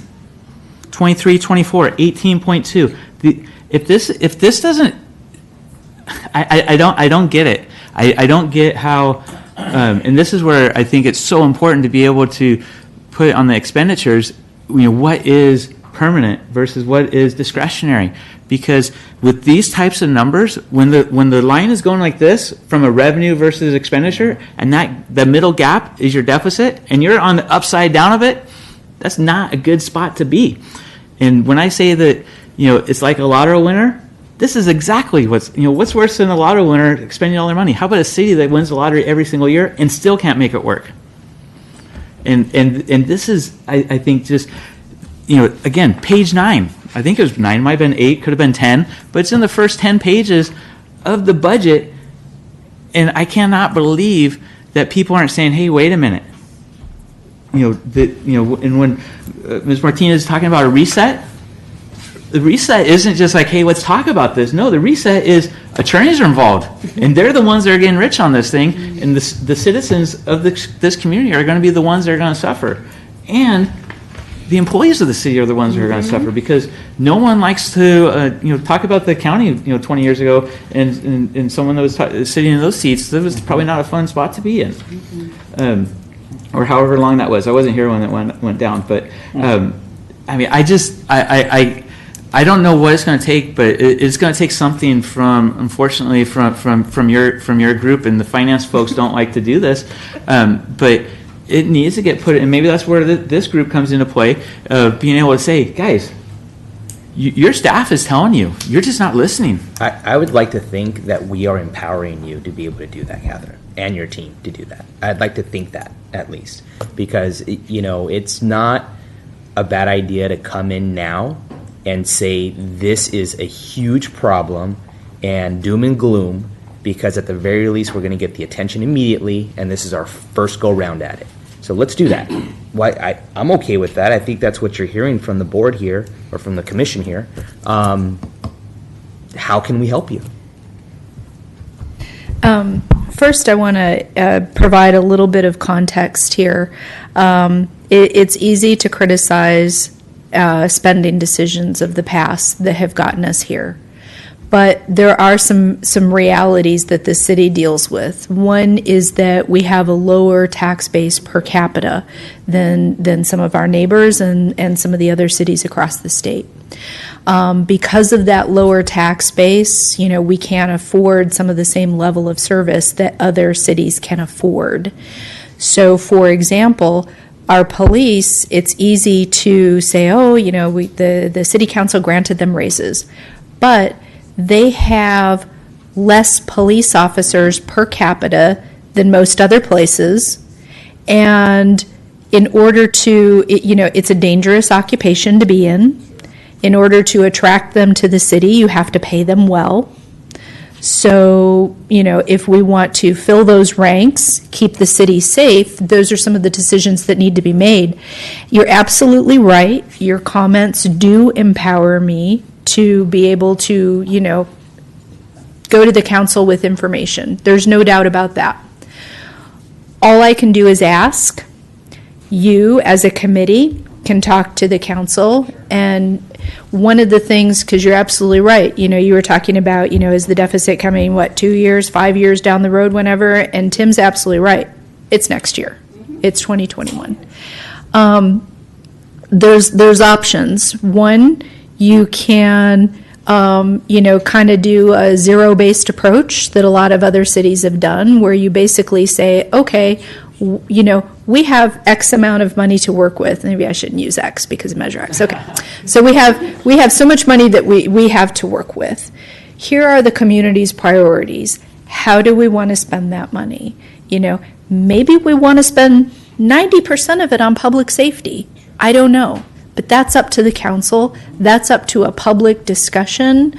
So there's that. There's this zero-based approach that you can take during the next budgeting cycle, where you kind of, that would be your reset, if you will, internal, without attorneys. The other option that you can take is, maybe you don't want to deal with some of those conversations as a council. And you say to your professional staff, professional staff, we know that we're going to have to cut X percent overall. So each department come up with your share of that percentage, and you come forward with your recommendations. That's another way to do it. Another way to do it is to do another revenue enhancement. Usually requires voter approval. Don't know how quick the voters are going to be, are going to be ready to, vote some more revenue in.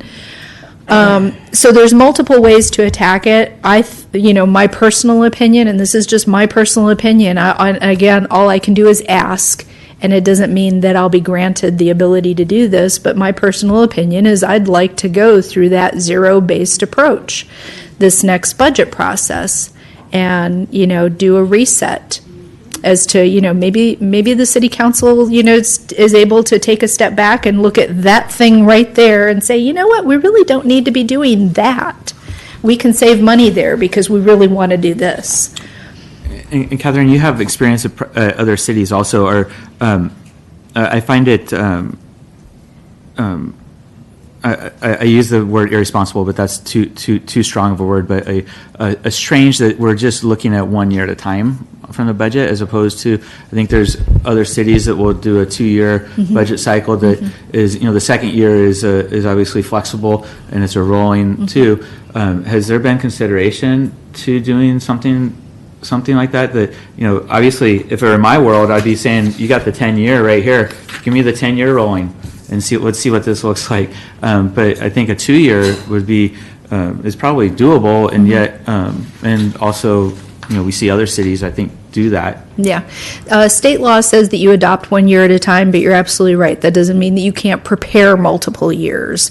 And so when you see other cities preparing like a 2-year budget document, that's exactly what they're doing. They're preparing 2 years, they're adopting the first year, and the second year is up for discussion again the next year. That's exactly how it's done. Has there been any recent discussions about preparing a multiple year budget here at the city? No recent discussions. Doesn't mean it can't be done. I used to do 2-year budgets at Rancho Palos Verdes. In the interest of time with the police folks here, can we move to the next item to kind of talk about where we're at with their situation? But what I would say is that if the deficit is 40 million, that 40 million is not going away. So what you and the vice chair were talking about is what should be planned is over the next 5 years, how I eliminate that $40 million deficit. Actually, if I could just clarify real quick, Go ahead. in terms of the $40 million, that was initially projected for 2021, assuming no no revenue enhancement.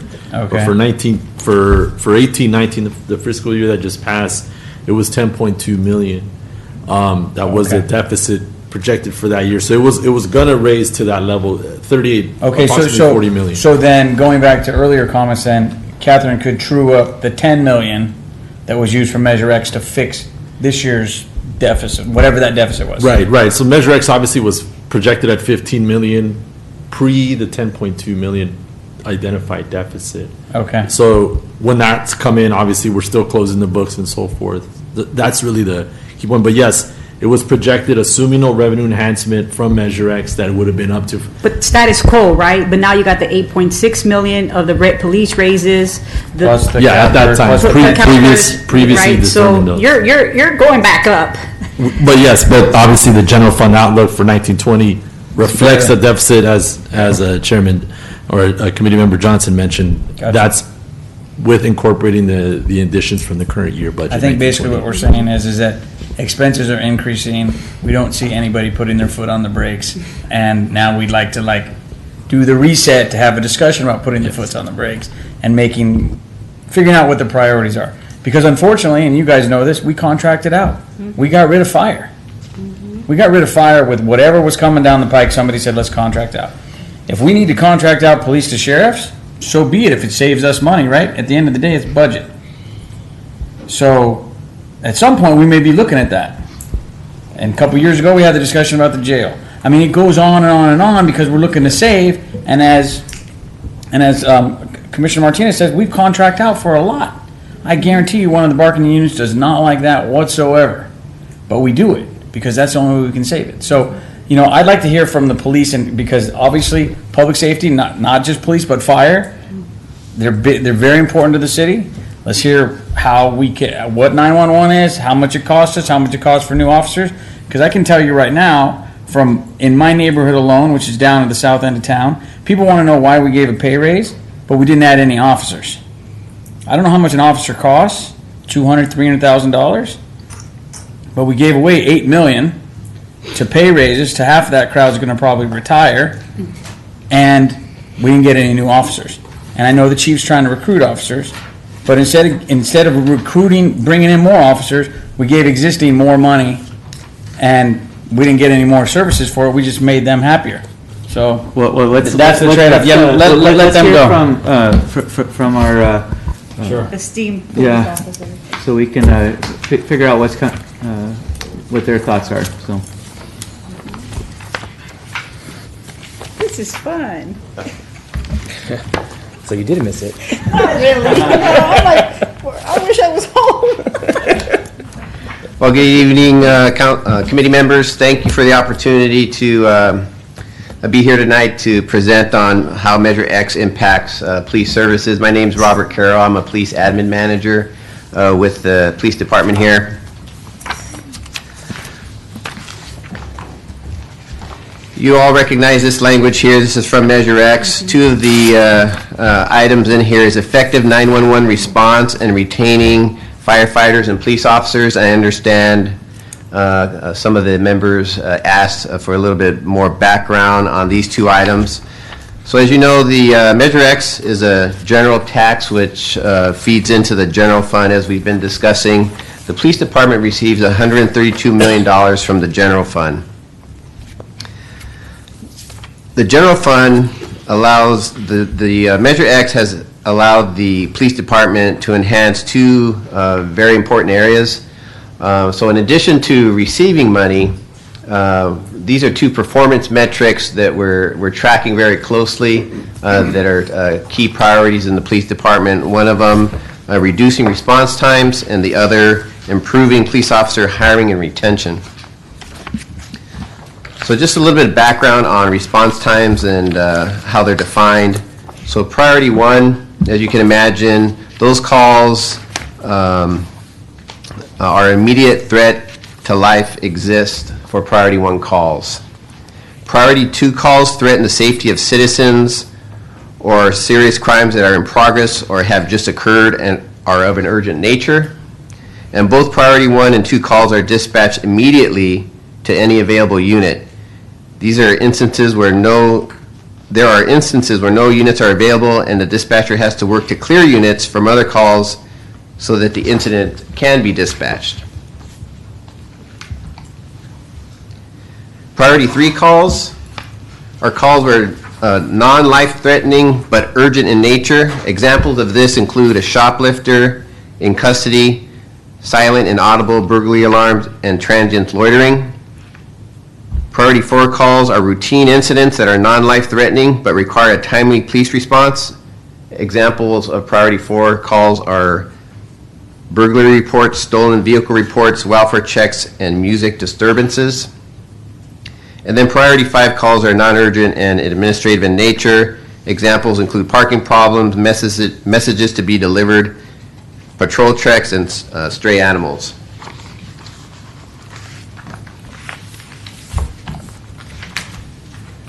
So this table A gives you a 3-year average for response times.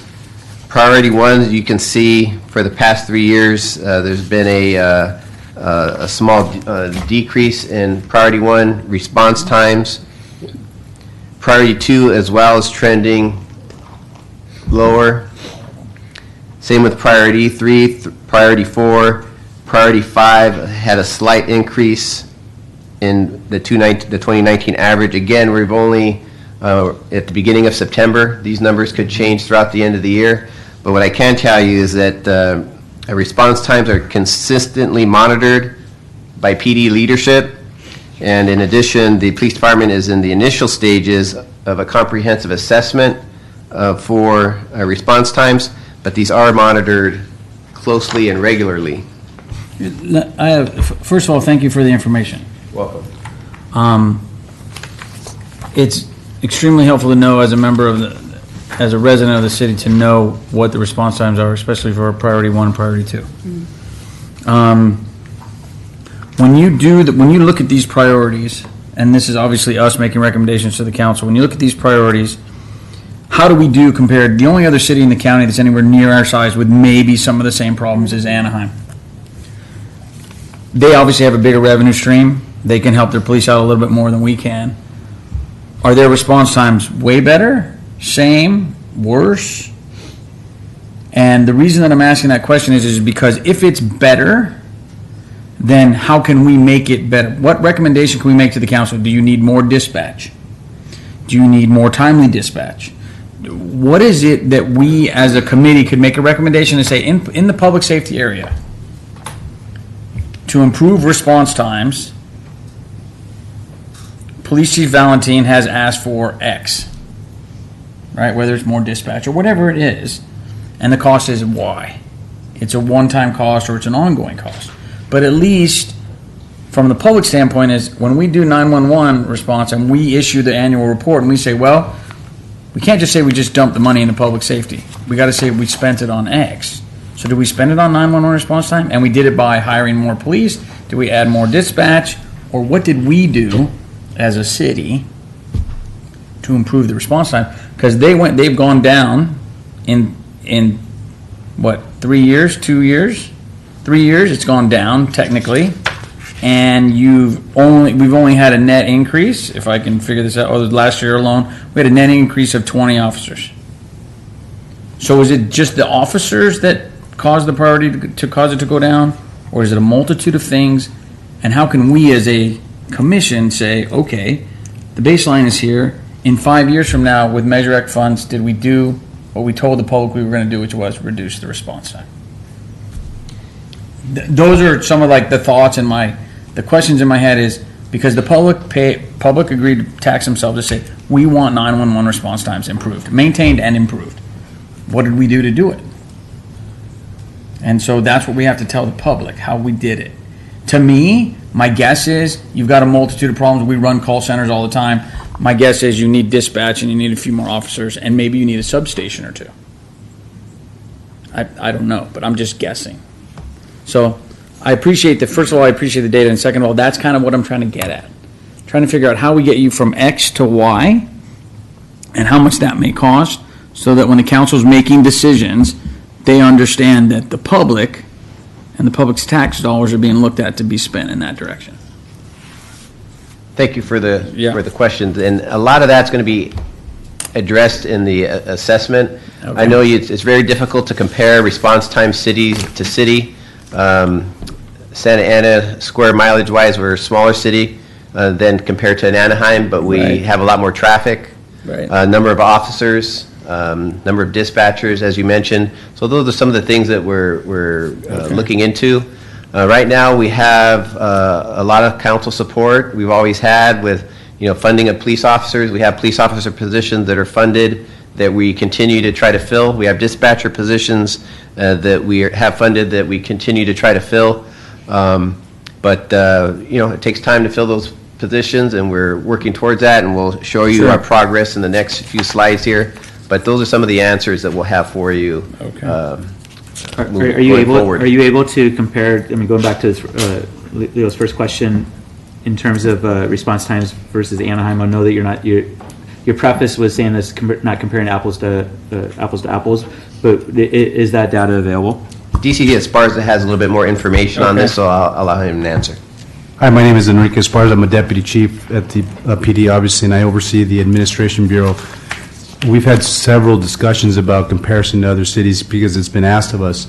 The reality is we cannot compare Santa Ana to other cities because of the numerous variables, the makeup of the city, the infrastructure, the ins and outs of the city, the roadways, the construction, the density. We're a 28 square city mile. Anaheim is 50 square miles when you include East Anaheim and all the other stuff. I know that's not the answer that most people want to hear, but it's just not back to the apples to apples. You just cannot do it based on where the county seat, that influx between 8 to 5 in the morning is huge, and no other city has anything comparable to that. Sure. So we're trying to capture a lot of other variables and bring it to something that we can present to you. The hiring of officers is absolutely going to cut down response times, and we're on our way to hiring 50 officers this year. So then we have to consider next year there may be some more retirements. Thus far, we've only had 7 retirements this year. We're anticipating probably 25 next year, and we're going to try to hire 50 more just to stay up to the departure rate. We're down 5 dispatchers. That would probably help us also, and we're hiring the dispatchers and the police officers. That's our hiring priority. Are dispatchers sworn officers? No, sir, they're not. So let me ask you a question. So currently, there's funded positions, or if I remember the last meeting, they closed all the funding positions. They used it to pay the overtime and to close the hole in the budget. So are there officers that are funded in the current budget? I mean, new officer places, or no? We still have some funded police officer positions that we're trying to fill. But not the 50 that Deputy Chief Esparza said, right? Or the 20 that whatever. Well, those 20 have been hired Okay, so we've hired 20, but this year. But Deputy Chief Esparza just referenced an additional officers, let's say. How many positions are in the budget this year that are sitting in the police budget for you to hire more? Right. Is there money, or did they close it up with the overtime and then I don't know, Catherine, do you know? Yes, what's in the pipeline right now to hire for September and October, because they are in the Okay. pipeline, real names, real people. No, okay. Yeah. Once they get to the end of October, they will have one position left that's funded and not filled For the rest of the fiscal year? for the rest of the fiscal Okay, year. that helps, okay. I got a quick question. So I know it's very difficult to compare, apples to oranges, but is there a national standard for a priority one response time? There really is not a national, because every city, if you consider a Long Beach or an Oakland or anything close to us, the variables are just too, even the national chiefs of police don't think there's a national standard. I think ours is something that we need to improve, as you see there. We'll get to a point where we continue to improve when our staffing comes up, both officers and dispatchers, and I think that's going to be the foundation. Do we try to get a little better? Where are we when we get to full staffing? So we won't really know what, but there are a couple, let me back up, there's a couple other variables in just the way we measure response time. For instance, Anaheim starts to measure their response time once a call is dispatched. So it could sit in the queue for a minute and a half. We consider it right when we take the call. So our clocks, again, a different variable, so that's another reason why we can't compare to a lot of these cities. They measure it way different than we do. How about when you end the call? Yeah, What's that's exactly where I was How about when you end the call? When the call's ended, Ending, yeah. Meaning to say when you get that. it ends upon arrival. That's our response time. Yes, I get it now. Got it. And we could be there for who knows how long, depending on the type of call. Now, is that reported manually or automatically? That's captured through our IT department, and with the communications and our IT, they're able to capture all that exact time. I think what he's referring to is, how is that actually, did someone push a Oh, I'm sorry. to say, Yeah, talking about pushing a button. yes, sir. Did someone push a button to say that I've arrived at this call, or is it, is there GPS in the cars that knows you've arrived, and so automatic, the 90% of the time, it's the button that initiates the arrival, or if an officer has to abruptly get out of the car, they're going to say, the code is 97, which means I arrived, and the dispatcher shows that via their computer. I know, member Lande Verde has been chomping at the bit here, so go ahead. Well, no, I just have more so a question. I know you guys said you guys couldn't compare city to city, but do you guys, and I don't know if this is a silly question, but do you guys have like a goal that you guys are trying to reach? I know that you guys, I know that it's like you guys are trying to bring it down, but is there something that maybe we can measure and be like, oh, this is where they're trying to get at? As I mentioned, I think the goal is going to be when we have that full staffing. It's going to be hard to measure when we still are looking to hire 15 more this year. We had a study done in 2014 from the North Texas University. Through all that data, we're supposed to be at about 380 officers. We're currently at about 330. So it's hard to measure what our goal response time is until we at least get to 350, 360. I think that would give us a better indicator. I mean, with all due respect, though, I think the question is, when you get to 380, what is the goal?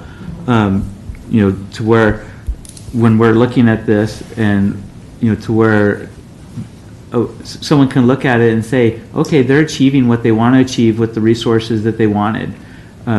And if that hasn't been done, I would say shame on all of us, because, I mean, that really should be included in any type of planning. So hopefully it has been done. But, I think that's the real question that we're getting at is, well, how are you going to measure success? Because we don't want you to start measuring success only when you are fully staffed. That you need to know what that is. So that way you can say, guys, we've told you that if you fully staffed us, this is what we would be able to provide to the community. And Right. if you want this, then you have to fully staff us, and you have to figure out how to fund it. I think the key to that is our continued success, as you see there, and that number continues to go down incrementally. No, but that's setting a goal without a goal. Okay, I want to lose weight. Okay, well, how much weight do I want? As long as I'm going down, it's okay. No, that's not a measurable goal. I think you know, and again, I'm a numbers guy, so then, you know, I tend to measure everything. But, I mean, unless internally and externally you can say, this is what our goal is, how is the community supposed to know that you've been successful, and how are you supposed to, I mean, I'm assuming that you guys, you know, are competitive type folks also, and you want to hit your goals, to where, how are you, the department, measuring that and saying, this is where we're striving to get to, this is how we're going to get there? Yeah, I think you're in the same boat we are. And the boat is this. We're rolling together. We're rolling together because the boat is this, right? We start out here with your baseline of 330 some odd officers, right? And your response time currently is 7 minutes or 7 something, right? So if we need to get to, when we get to 360 officers, what do we assume, what do we hope the response time is? And when we get to 380 officers, what do we hope the response time is? For us, it's, okay, the police started out with the priority of reducing response time, and it started out here. How much Measure X money needs, if there's any, to help you get there? Because first it's police, then it's fire, then it's parks.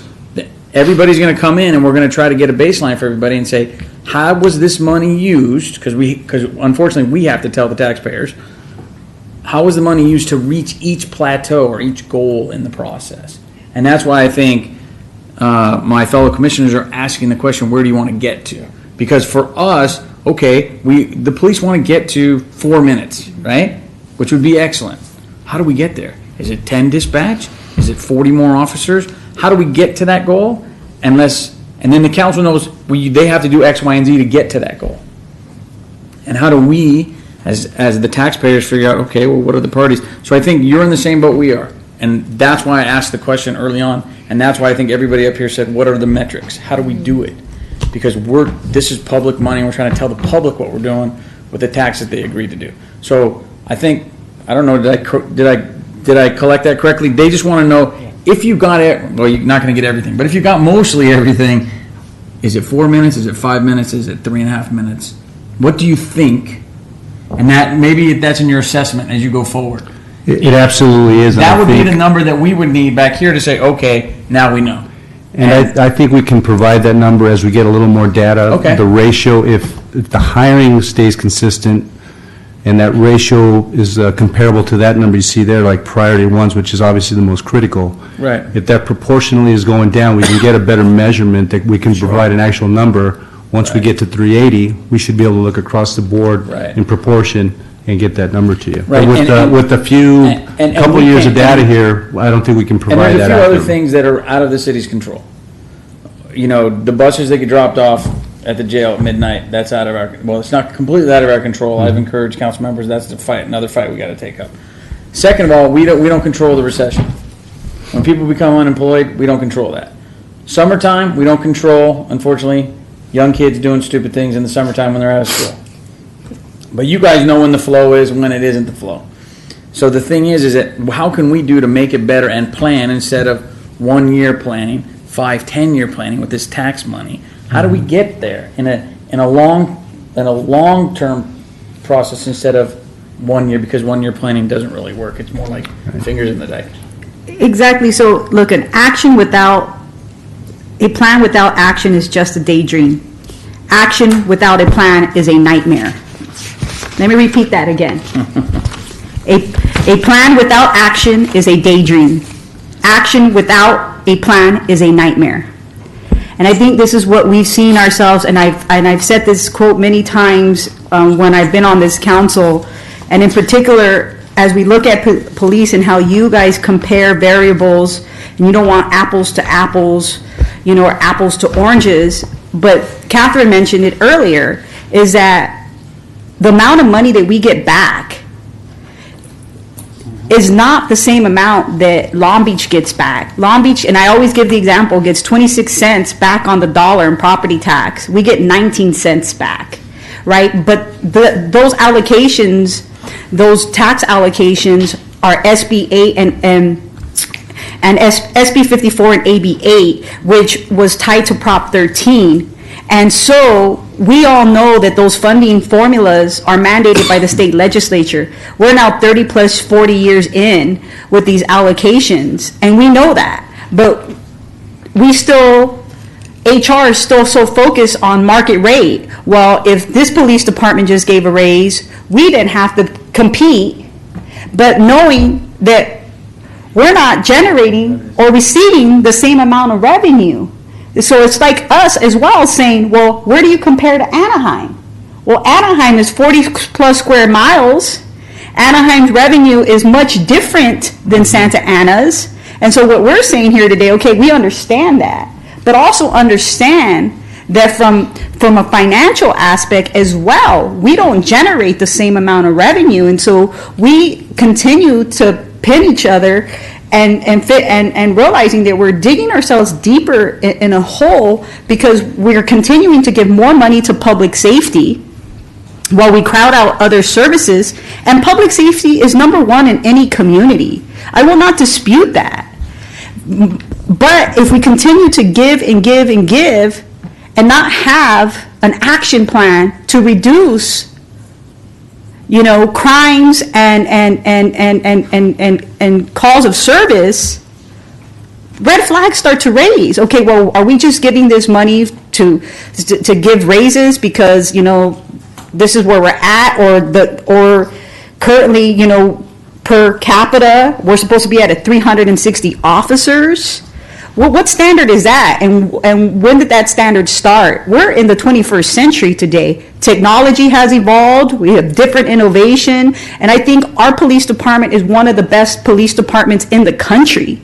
With the training that we have, with the kind of caliber of officers that we have, the equipment that we have, state-of-the-art facility that we have, this city has made investments in our police and fire departments because we respect them, we understand the vital role that they play in this community, but we also can't hear that there's not metrics or a goal when we continue to put money into one department and realizing we're not getting back a return. And so I think what Chris is saying and others here is that we want to have certain metrics so that if we continue to support our police department for more enhancements in revenue, that we can back it up, right? But if things remain status quo, how can we champion to give any more raises without hiring the officers that you all need to reduce response times? And so I think what we're wanting is some kind of plan so that whether it's a standard or not a standard, let's figure out a way that we can respect the voters because they continue.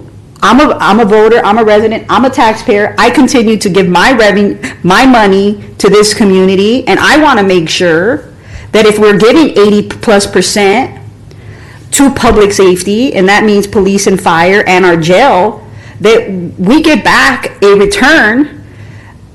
And I don't think at this point in time, and yes, it's because we don't have all the officers that we have currently that we should have, but that doesn't mean that we shouldn't set a goal.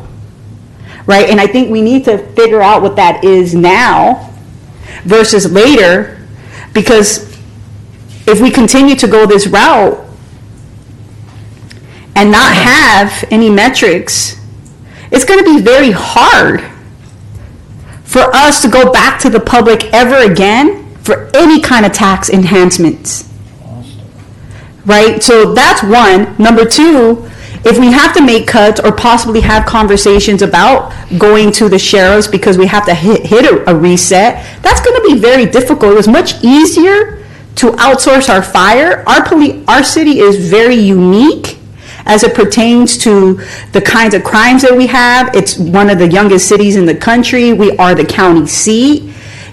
It's very difficult to say that we can contract our police department. It's not that easy because of the urban and the issues that we currently have in this community, that we can't expect the sheriff's department to be able to do what our current police department. Can we outsource certain departments within the police department? Certainly can talk about that. But you can't just think today, or the public think today, we just could outsource a police department that has played a major and vital role in trying to reduce crime and expect an outside agency to do what our current police department has done for generations here in this community. So I think we need to be open to many ideas, but also hold our police department accountable and provide the goals and metrics before we get to the 360 that they're expecting so that we can reduce response times. Member Martinez, I don't want to be, I'm done. give you Yeah. flashbacks to the mayor saying to wrap Yeah. it up. But I want to respect we kind of diverted off of the presentation here, so I want to respect the time that you put into it, and hopefully we can get through the rest of it. Thank you. The next metric that has, there's been a lot of attention on it, obviously, police officer hiring. This year, 2019, we've hired 27 police officers to date, 22 recruits, 5 laterals, and we've had 7 separations. So a net increase of 20 officers. And you got how many more to go? I mean, is left? Catherine said 1 left in the budget. Did those 20, that net 20, does that eat up what was allotted for this year? Or are there a few more left in the queue? There's a few more left, because in September, I think they have 5 in the queue. In October, there's 6. So there's, as of when he showed those September 1 numbers, looking at like there was 30 12 something? left. Yeah, there's about 12 But the left. ones that are in the queue for September and October, that would eat up 11 of the remaining 12, leaving you 1 by October So we're looking at 31. like a net this year of 30-something, right? Exactly. If I did the numbers Well, right? if we hire 50 and lose 10, would be 40 net. So that's pretty good. That's a pretty good year then for you guys. Yeah, we're expecting a really good year. Okay. Expecting I'm a really sorry, good year. I'm a little confused because, I'm looking at the Chief Valentine's, this is his monthly hiring update for August. This is August 1, I believe. Mm-hmm. So obviously he's probably come out with a September. But, so as of August 1, there's 330 filled and 384 budgeted. So that's a delta of 54 vacancies. Well, we have 384 budgeted, 36 of those are unfunded. Yeah, So they're budgeted yet unfunded. they're not budgeted. They're authorized, so they're on the head count table, if you will. But if they're not funded, they're not budgeted. Okay. Budgeted, so, and yeah. So his table here is that's titled budgeted. That's just Yeah. a bad Yeah. a bad title Yeah, for yeah. that. So what is the total budgeted? So Head count. it's 384 minus 36. What is that, 348? Yeah, 348. You're the finance person. I know. I'll go with your number 348. So and I think traditionally most public safety officers either retire at the end of the year or at the very beginning of the year. Sometimes if they have a CPA that's helping them on some tax planning or whatnot. But I think most of them are actually probably December departures. And I think historically we lose somewhere between 20 to 30 officers a year. So are we still anticipating that? I'm just, are we backtracking off of this, net 20 by, another 20 minus whatever we're hiring over the next couple of months? Where we're continuing to tread water. We usually, by this time of the year, we've seen a lot more than 7. So, whether it's the raises or people are just happier, younger department, several variables as to why people would want to stick around longer. That 7 may go up, 10, 15. If we net 50, that's still a great year. I'm sorry, net 15 is a great year? I'm sorry, if we hire 50. Hire 50. Yeah, and if we're able to net 35 or 40, that's an outstanding year. Okay. Well, I would, as one of the finance guys, I would, the one that you missed in the reasons for staying is to get a couple more years of high salaries in there, which is going to compound our 10-year outlook. But I'll just throw that in there that continues to worry me in the future. But Can I ask a question? 2 questions as I'm trying to plan out, because basically the 2 main things that we're looking at to help you increase response time is number of officers, number of dispatch. What's a new officer cost us salary plus benefits, and what does a dispatch cost us? I know it goes up because they get a pay raise, but like, what does it cost us to bring them in? Entry level, Yeah. bare bones, no incentives. You guys paying incentives now? Well, I'm talking about like bilingual pay. Oh, okay, all the other stuff, okay, Yeah, yeah. but so, maybe 140, 150 a year, Including benefits. including benefits, but again, no incentive pays, Okay, no bilingual. so if I were to throw out a number 180, that gives me a decent number, about 180. Well, how about dispatch? Because you guys are down dispatch, right? Right. Dispatchers, and I'm kind of, General numbers, just more of a average. guess, maybe entry level, maybe 80 or 90,000 a year. Okay, with bennies, with benefits? Right. Okay, so if we're down 5 dispatch, I use your numbers, $450,000 for a year. If I need officers, and I want to do, the math is easier for me if I do 200,000, so five per million. So if the allocation, if we look at it that way and we want to try to reduce time, if I filled all your dispatch and we filled, 20 new officers, right? So that's 4 million plus another, so $4.5 million would get you at least a starting point where you have full dispatch and additional 20 officers, about. That's what I'm trying to figure out, because if we're getting 60 million a year, right? Then we figure out how we can help you get to the best response times that you want to get to, and how you get to full employment in public safety. Because right behind that is going to be whatever deferred maintenances you have in your buildings, what fires got. So I'm trying to figure out, so 5 million would get you about how many officers? 25. About 25 officers and full dispatch, 4.5 million. Okay, that helps me. Thank you. Welcome. So as you can see from this Table B, we've had some good years recently. 2019, the best year we've had year to date in quite a while. In 2014, we had about just over 300 officers. We're around 332, I think, right now.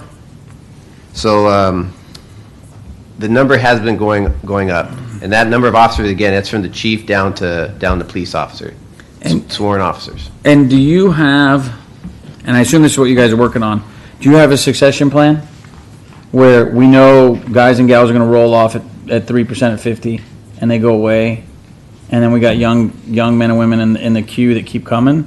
You guys must have you guys kind of know when it rolls, right? When there's a big class that's going to retire, and they don't just all of a sudden pop up on the radar screen. Well, it looks like We've 14, 15, and 16 were a big class. We've had a lot of those big classes, so we do expect a little lower, and we have those numbers. Unfortunately, Okay. we lose a few officers to injuries No, understood. and other things that go on. But we had some pretty big years there, big classes, if you will, and I don't anticipate. In looking at them, we're not anticipating. You have a younger force right now, right? Yes, sir. You got a young, It's okay, it's excellent. extremely young right now.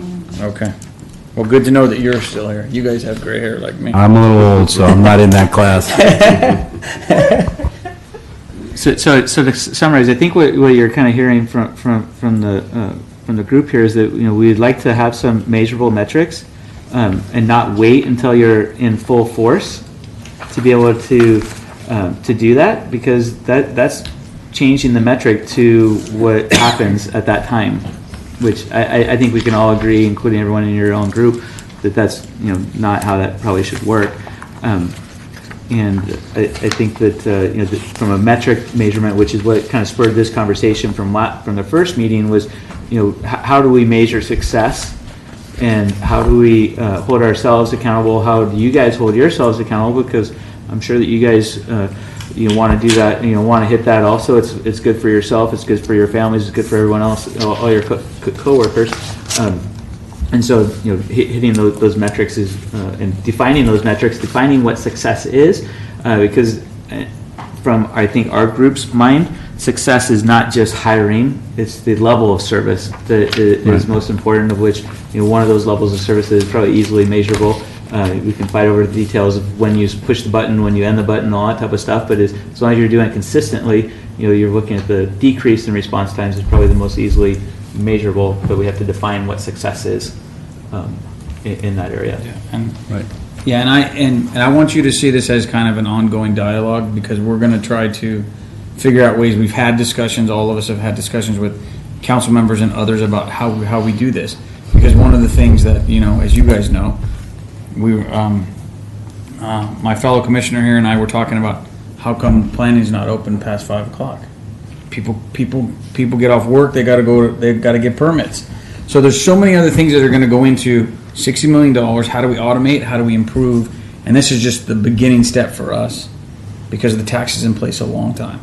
And we're trying to get it right out of the chute so that we don't have to have you guys keep coming back. So I think that first of all, I appreciate the information. It's very, very helpful to understand where we're at. I want to thank you for the service that you guys provide, because it's important. And I think that it's tough when you have other variables, and we didn't even touch upon homelessness today. You have other variables that other people continue to dump on Santa Ana and don't take their fair share.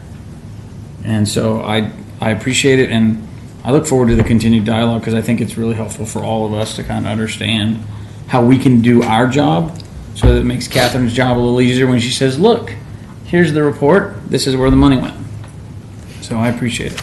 And we appreciate the opportunity. I think we can definitely get you the numbers based on, as you see, proportionally, as those call times go down and our officer hiring goes up, we can definitely, we just need a few more months of data so we can get you a good number. Appreciate it.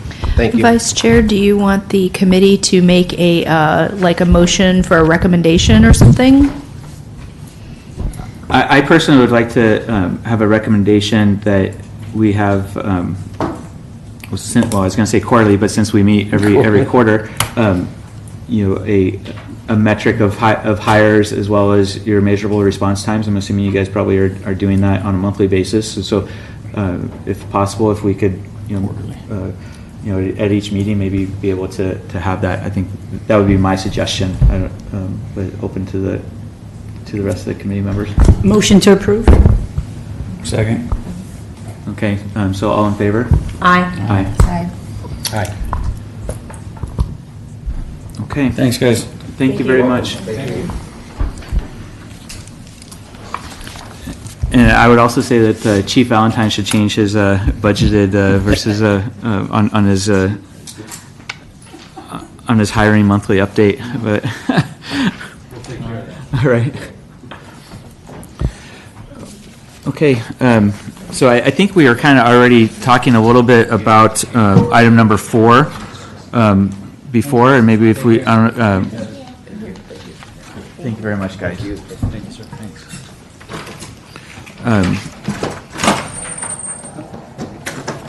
I believe that we're kind of melding already into item number 4 with our prior conversation. But Catherine, do you want to further that discussion? Sure.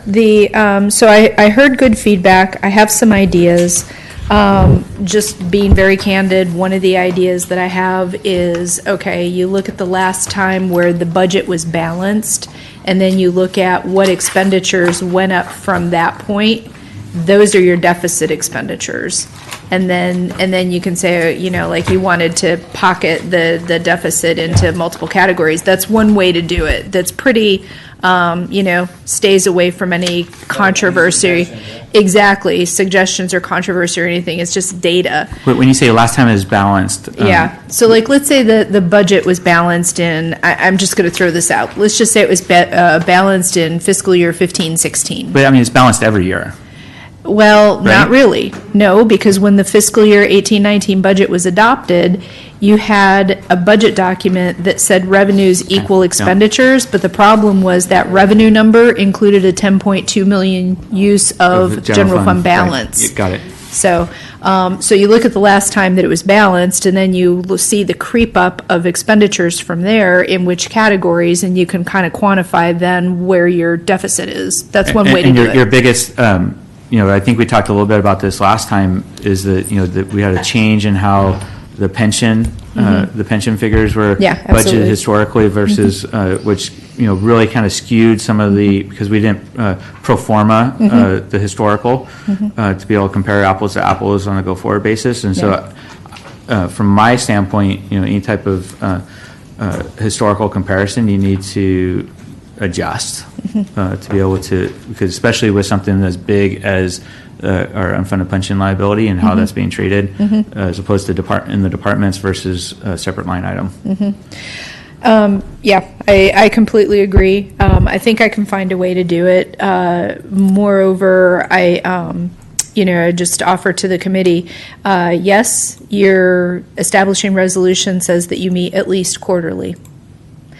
So you could request to have another meeting. One of the things that I plan to do is, even if you don't request to have another meeting before your next regularly scheduled meeting, one of the things that I was going to do based on some of the things that I heard and some of the ideas that I have is there's nothing that prevents me from sending a draft to you guys and getting your feedback, because if I blind copy all of you, you only provide feedback to me, I don't share your feedback with you, then we're not violating the Brown Act, and that's one way to get it done. So that you're not having to wait another 90 days, like, okay, and now we've come back, and what do you think about this? And you guys all say, oh, we hate that. What were you thinking? It should have been something completely different. So. Yeah, I mean, that's obviously one of my concerns of having quarterly meetings, and if you're waiting 3 months to be able to decide anything, it's, that's even though we like looking back at things, I don't know if we all like looking back that far. Right.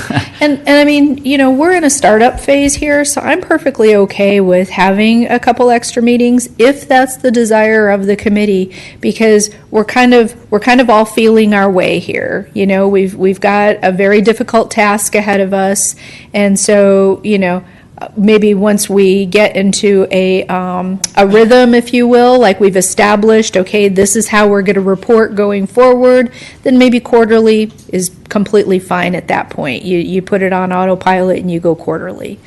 But up until then, if you guys want to request another meeting, I'm okay with that.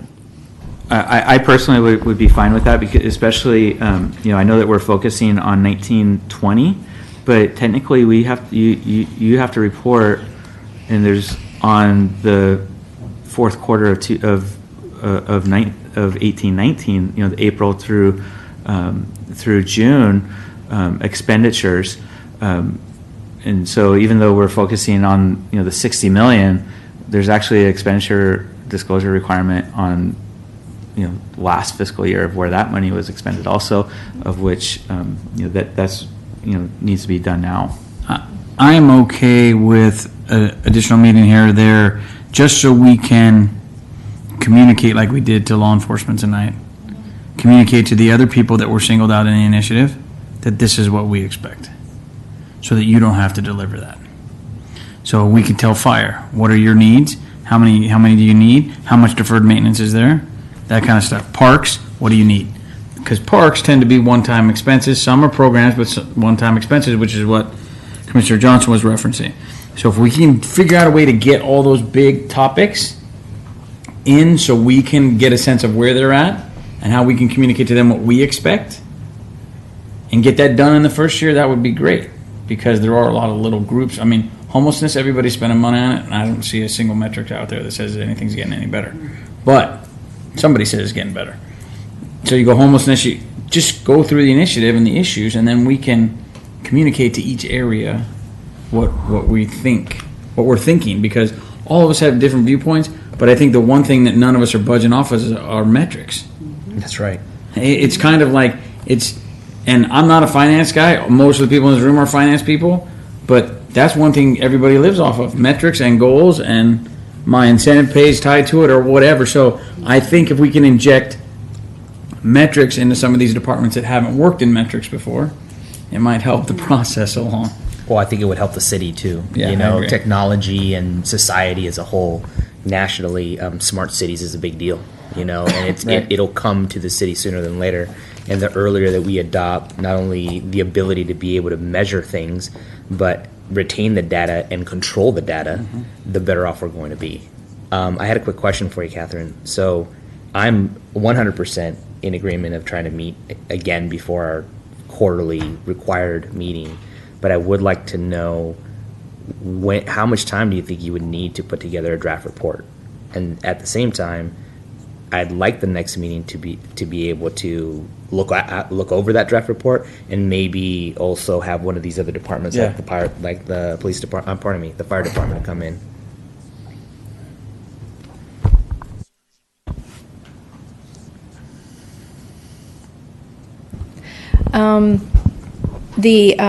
Okay, so a couple things. It's not just the work time to get you a draft, it's the agenda time, and we've received our request that you want the agenda materials ahead of time. So like if we have a draft report for you, you want it on the Thursday before your meeting. So when you figure all that in, I think we could comfortably deliver a draft. It might be kind of rough, but we could comfortably deliver something probably within a few weeks. 5 weeks? A few weeks. Few. A few, yeah. I think we could mock up a draft within 2 weeks, and then you figure like a week for agenda time and all of that. We have to look at it because we're a little bit rusty at this because this isn't what we do all the time. As far as Brown Act goes, we're going to have to look into what it takes to notice a special meeting. There might be some additional noticing requirements there. So we'll figure that out and we'll get it done, and probably, so I think what I'm hearing from the committee is pretty much unanimous. You're all up for another meeting before your next regularly scheduled meeting. Okay.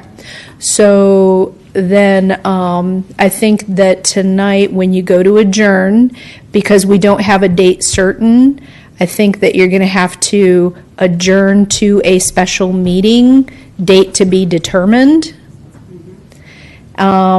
And so that's for the public record, and then what we'll do is we'll just poll the committee on dates. And then if it helps, if you're able to show the other departments or recommend to the other departments that we're going to be asking the same of them, the people named in the initiative, whichever departments they are going to be asked the same things that the police department was asked, was like, hey, we said we're going to do X. How do you plan to get there? What's your metric? How do we do it? And it's really so that we can report that to the public. So they can be creative with their words, however they want to creatively word it. Sure. But in reality, just so they know that it's coming. Yeah. And whether if it's not at the special meeting, it's at the next quarterly meeting that they get in the queue and they get ready, because we're trying to, I think, set metrics so that as we go forward, as you said, it's on autopilot. And then not only are we getting data, but you're getting data and the city council is getting data. So make a motion to approve that we will we will adjourn to a special meeting sometime in October, but it's to be determined what date it will be in October. Okay. So are you I'm making a motion? to adjourn the meeting? Okay, I would prefer personally to discuss a few of the other items I had on my in the agenda. I'll second it, and now there's a discussion. Yes, Go ahead. discussion, yeah. Go ahead, Tim, go Yeah, ahead. that's- I would prefer not to adjourn the meeting quite yet. No, they're still open for discussion, so you can give your point. You can give all your points you want to. All right, okay. Yeah, we still have some agenda items too. Yeah. Okay, so everyone attached to the agenda tonight was thanks, you poke me.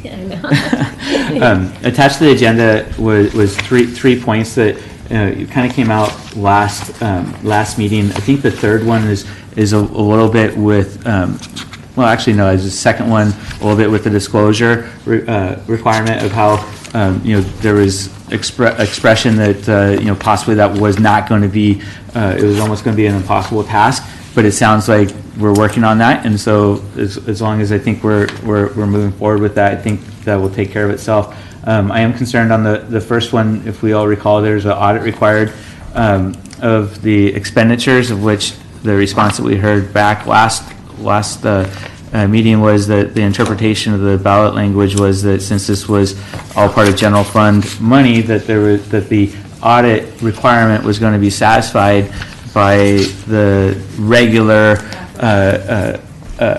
audit of the city, which is probably going on as we speak right now. which I don't think that that was the intent, and I certainly could read it as not being the actual language because it's specifically in the ordinance related to Measure X funds. But I think this committee is responsible for having some oversight of that and ensuring that the public's viewpoint of, hey, what does an audit entail? It's not just the audit of the city that, goes on, has gone on for 100 and, well, maybe not 150 years, because I don't think there's requirements back in the 1800s to report up to the state on this, but in the recent years, for sure. I don't think that was the intent of the ballot language, to where I would prefer to send a message to the council that, hey, unless there's other guidance given, I don't think there's going to be any incremental audit work being done on Measure X expenditures. And so to me, that is something that should be put forth to the to the council, as well as the last item, the third item there, which had to do with prospectively being able to tell the public this is where the budget, not just retrospective, but prospectively saying this is where the budgeted numbers for Measure X dollars are going to go, as opposed to reporting, historically. May I make a response to that? Yeah, for sure. We have spoken to the auditors. They can do separate audit procedures. City of Fountain Valley actually has our same auditors, White Nelson, Deal Evans. They have a sales tax measure. They have an oversight committee, and they have an annual audit report on it.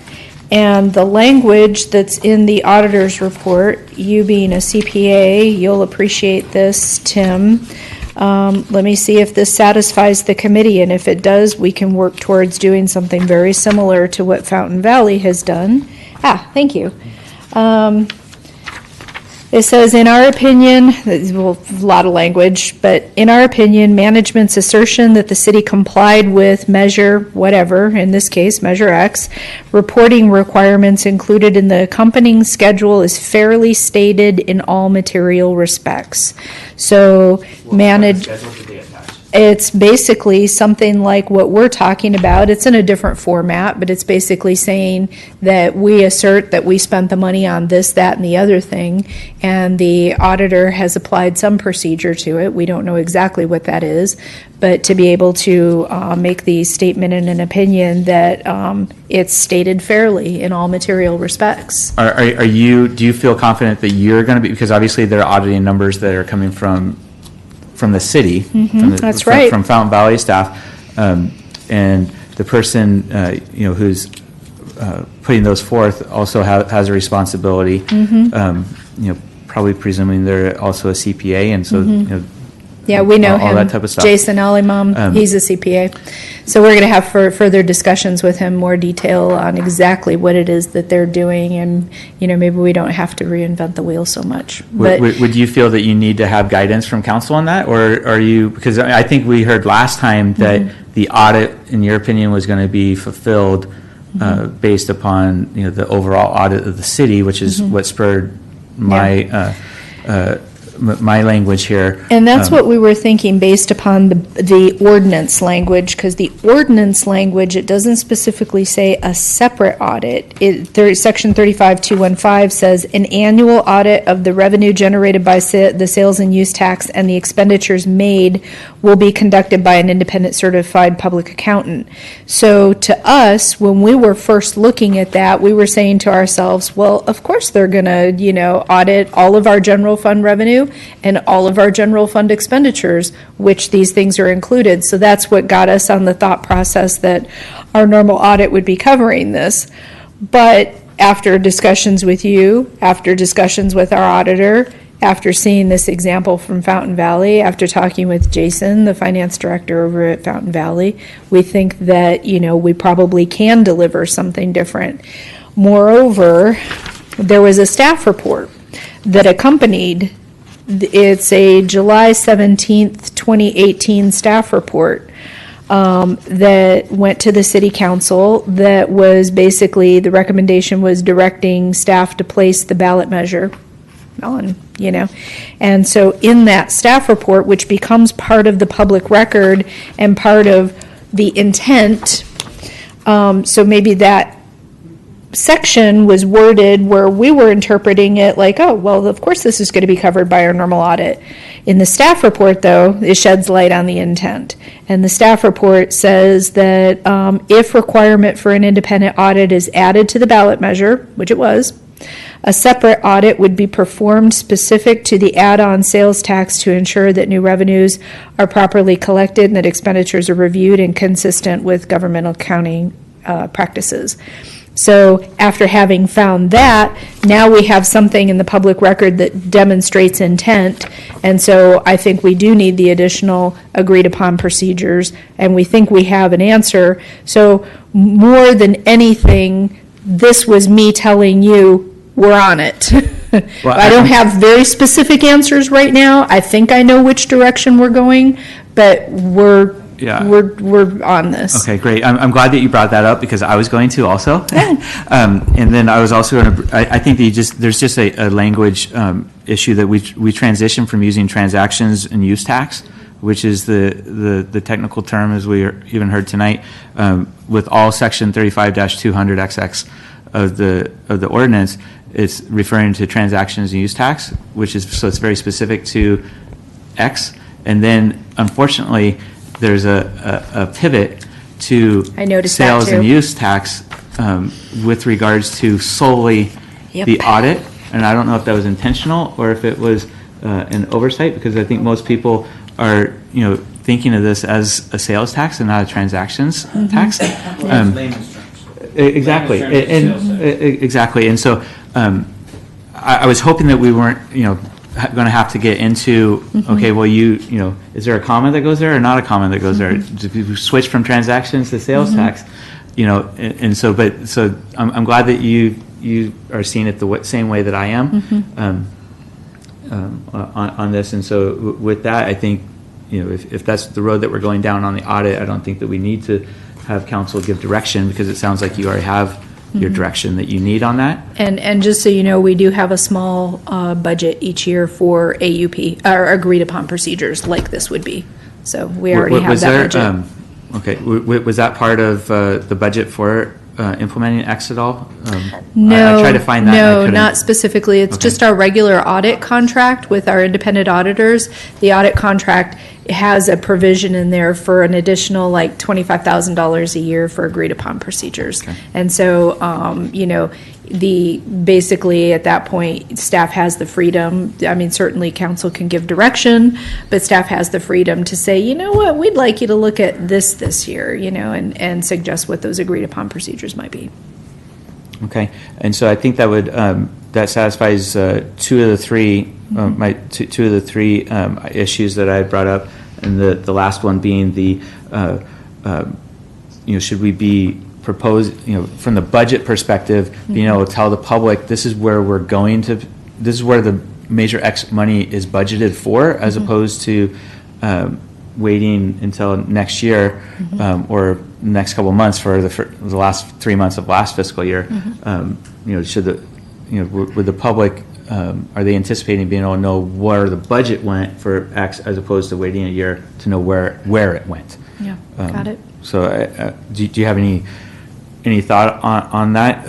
I think that with your disclosure, if you probably already there, and it's just a matter of producing that.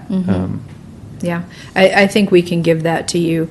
So I envision that maybe your annual report, of which you are correct, one should be coming soon here, because we've had one quarter in last fiscal year. I envision that your annual report can accomplish both. It can be both the look backwards and the look forward. Perfect. I think with that, I think my issues on the three are probably satisfied, unless anyone else has any comments or thoughts where I was coming from with that. Would the committee like to entertain a motion of which department they would like to invite to the next meeting? I would like to quantify what departments we have in whole, and then Okay. So obviously we have police. You have fire? We have fire, would which not- is not really Not impacted. right? Yeah, I would not recommend fire at this point in time because they are contracted with the county. The county provides a level of service that's consistent with their standards.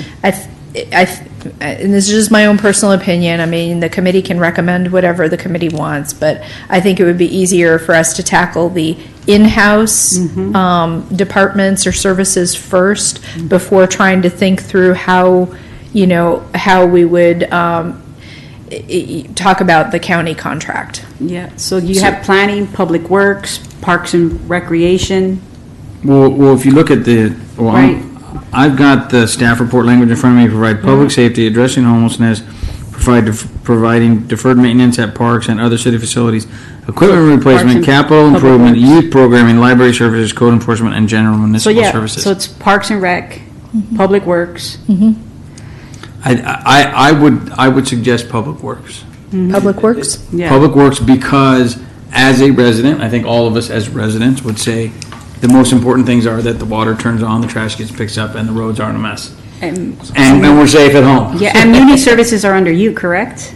Or has that been shifted elsewhere? Oh, the management services Yes. for fleet? The fleet has been shifted over to Public Works. To public works, so it's all public works, so public works and parks and rec. So, And, I mean, our three major And- departments are PD, which we heard, Parks and Rec, which, does that cover? Parks. That covers maintaining parks. And then that covers libraries. Youth and senior services. and libraries, Libraries has been split out to its own department now. already too, oh, wow, But okay. we don't have a library director. Oh. So in the interim, It's I still think parks. that our parks director could speak to that, So- yes. so it'd be But Parks and Recs. dollar-wise, I mean, we have PD is number one, okay? And then second would be the Parks and Rec. Well- And then third is actually homelessness, because they have some but- dollars, whereas Public Works has $0. So public works, they do code, and so does planning, code enforcement, so they're all doing homelessness, and then that falls under economic and community development services under Stephen Mendoza, is Yeah. that I thought right? Colt was part of PD. No, most of Colt is- multi-agency. Yeah, it is multi-agency. Most of Colt is Public Works and Community Development. Yeah, that's most of it. Or I'm sorry, planning and building because of code enforcement. Well, also community development. No, it is three. It's three agencies, yes. Yeah, so all I know is that I watched the mayor at the council meeting beg Fuad to find one road that was coming out of the general fund. To me, Public Works lives off of restricted funds. We can't live like that as a city. I mean, if no roads are fixed in the 5 years underneath this initiative, I quit. Measure X is where there's additional funds, we're fixing the structural deficit, but people want their roads paved. And if they're not getting paved, it's a big problem, and we need to direct the council to do so. But what are we expecting them to report on if they, I mean, there's been What no is he, no what is he, dedicated well, money. wait a second. What does he need? How much does he need? This is the first time I learned that we're one of the few cities that puts no money, no general fund money into roads. It's shocking. And so to me, listening to him and Public Works, he can come in and talk about Public Works, because there's other Public Works besides roads. And for me, Public Works, but if you want to do other ones first, do Parks and Recs and do homelessness, fine. It doesn't matter to me. At some point, Public Works has to come. I'd like to add to that what you were saying, Commissioner. I remember the last time we met, there was a conversation about losing county dollars Yes. because we weren't spending our fair share. Is Public Works in charge of that portion of the dollar that needs to be? Yes. That I would be very curious to have them here. I would. And it's not the county, it's OCTA, the Orange County Transportation Authority is a different governing body. So it's It's Measure M2. There we go. Okay, so however you guys want to do it, you do it. I just think at some point Public Works has to go. Whenever you want them to come. So, but let's just make a motion to, we already had a motion on the table to adjourn. Before we do that motion, let's make a motion to include at the next meeting, to have Public Works, to come and present to us. I think Public Works. Followed by Parks and Rec, and then community, planning and building, and then, community economic, whatever the agency's called. What's it called? CDA, Community Development Agency. Community Development Agency. I'm sorry, what aspect is planning? They do the homelessness. Yeah, it's code enforcement, the section that does Right. that. Because if you think of quality of life, right? People look code enforcement, broken windows, graffiti, they look at all the other trash. Those are things that are important to the residents, and I think they voted for the tax thinking some of these things would get fixed, and I think. So we have a motion Yeah. for that order. It was Public Works and then Parks and Rec. Parks and Rec. And Planning and then Building. Planning and Building. And then CDA. And then CDA. You might be able to do Planning and Building and CDA on the same night. That would be perfect. Okay. So I'll second that motion. Okay. And so, any other discussion? Michelle. You was make the second. motion. Any other discussion? Hearing none, let's go ahead and vote. All in favor? Aye. Okay. And then can we move, ready for the adjournment And then, motion? so we have a motion to adjourn to a special meeting at a. To be determined. To at be a determined. to be determined date. We probably need to take the public comments for non-agenda items. Do we have any requests to speak on non-agenda items? No? Okay. I just wanted to make sure that Perfect, thank we're you. covering what's on the agenda here. And then the last two items on the agenda are staff member comments and committee member comments. For staff member comments, I personally don't have any additional. I think we've had a good discussion tonight. So Chair, would you like to see if the committee, or Vice Chair, would you like to see if the committee has comments? Yeah, what's run down from Martinez this way? if No, anyone good has evening. No comments. No comments.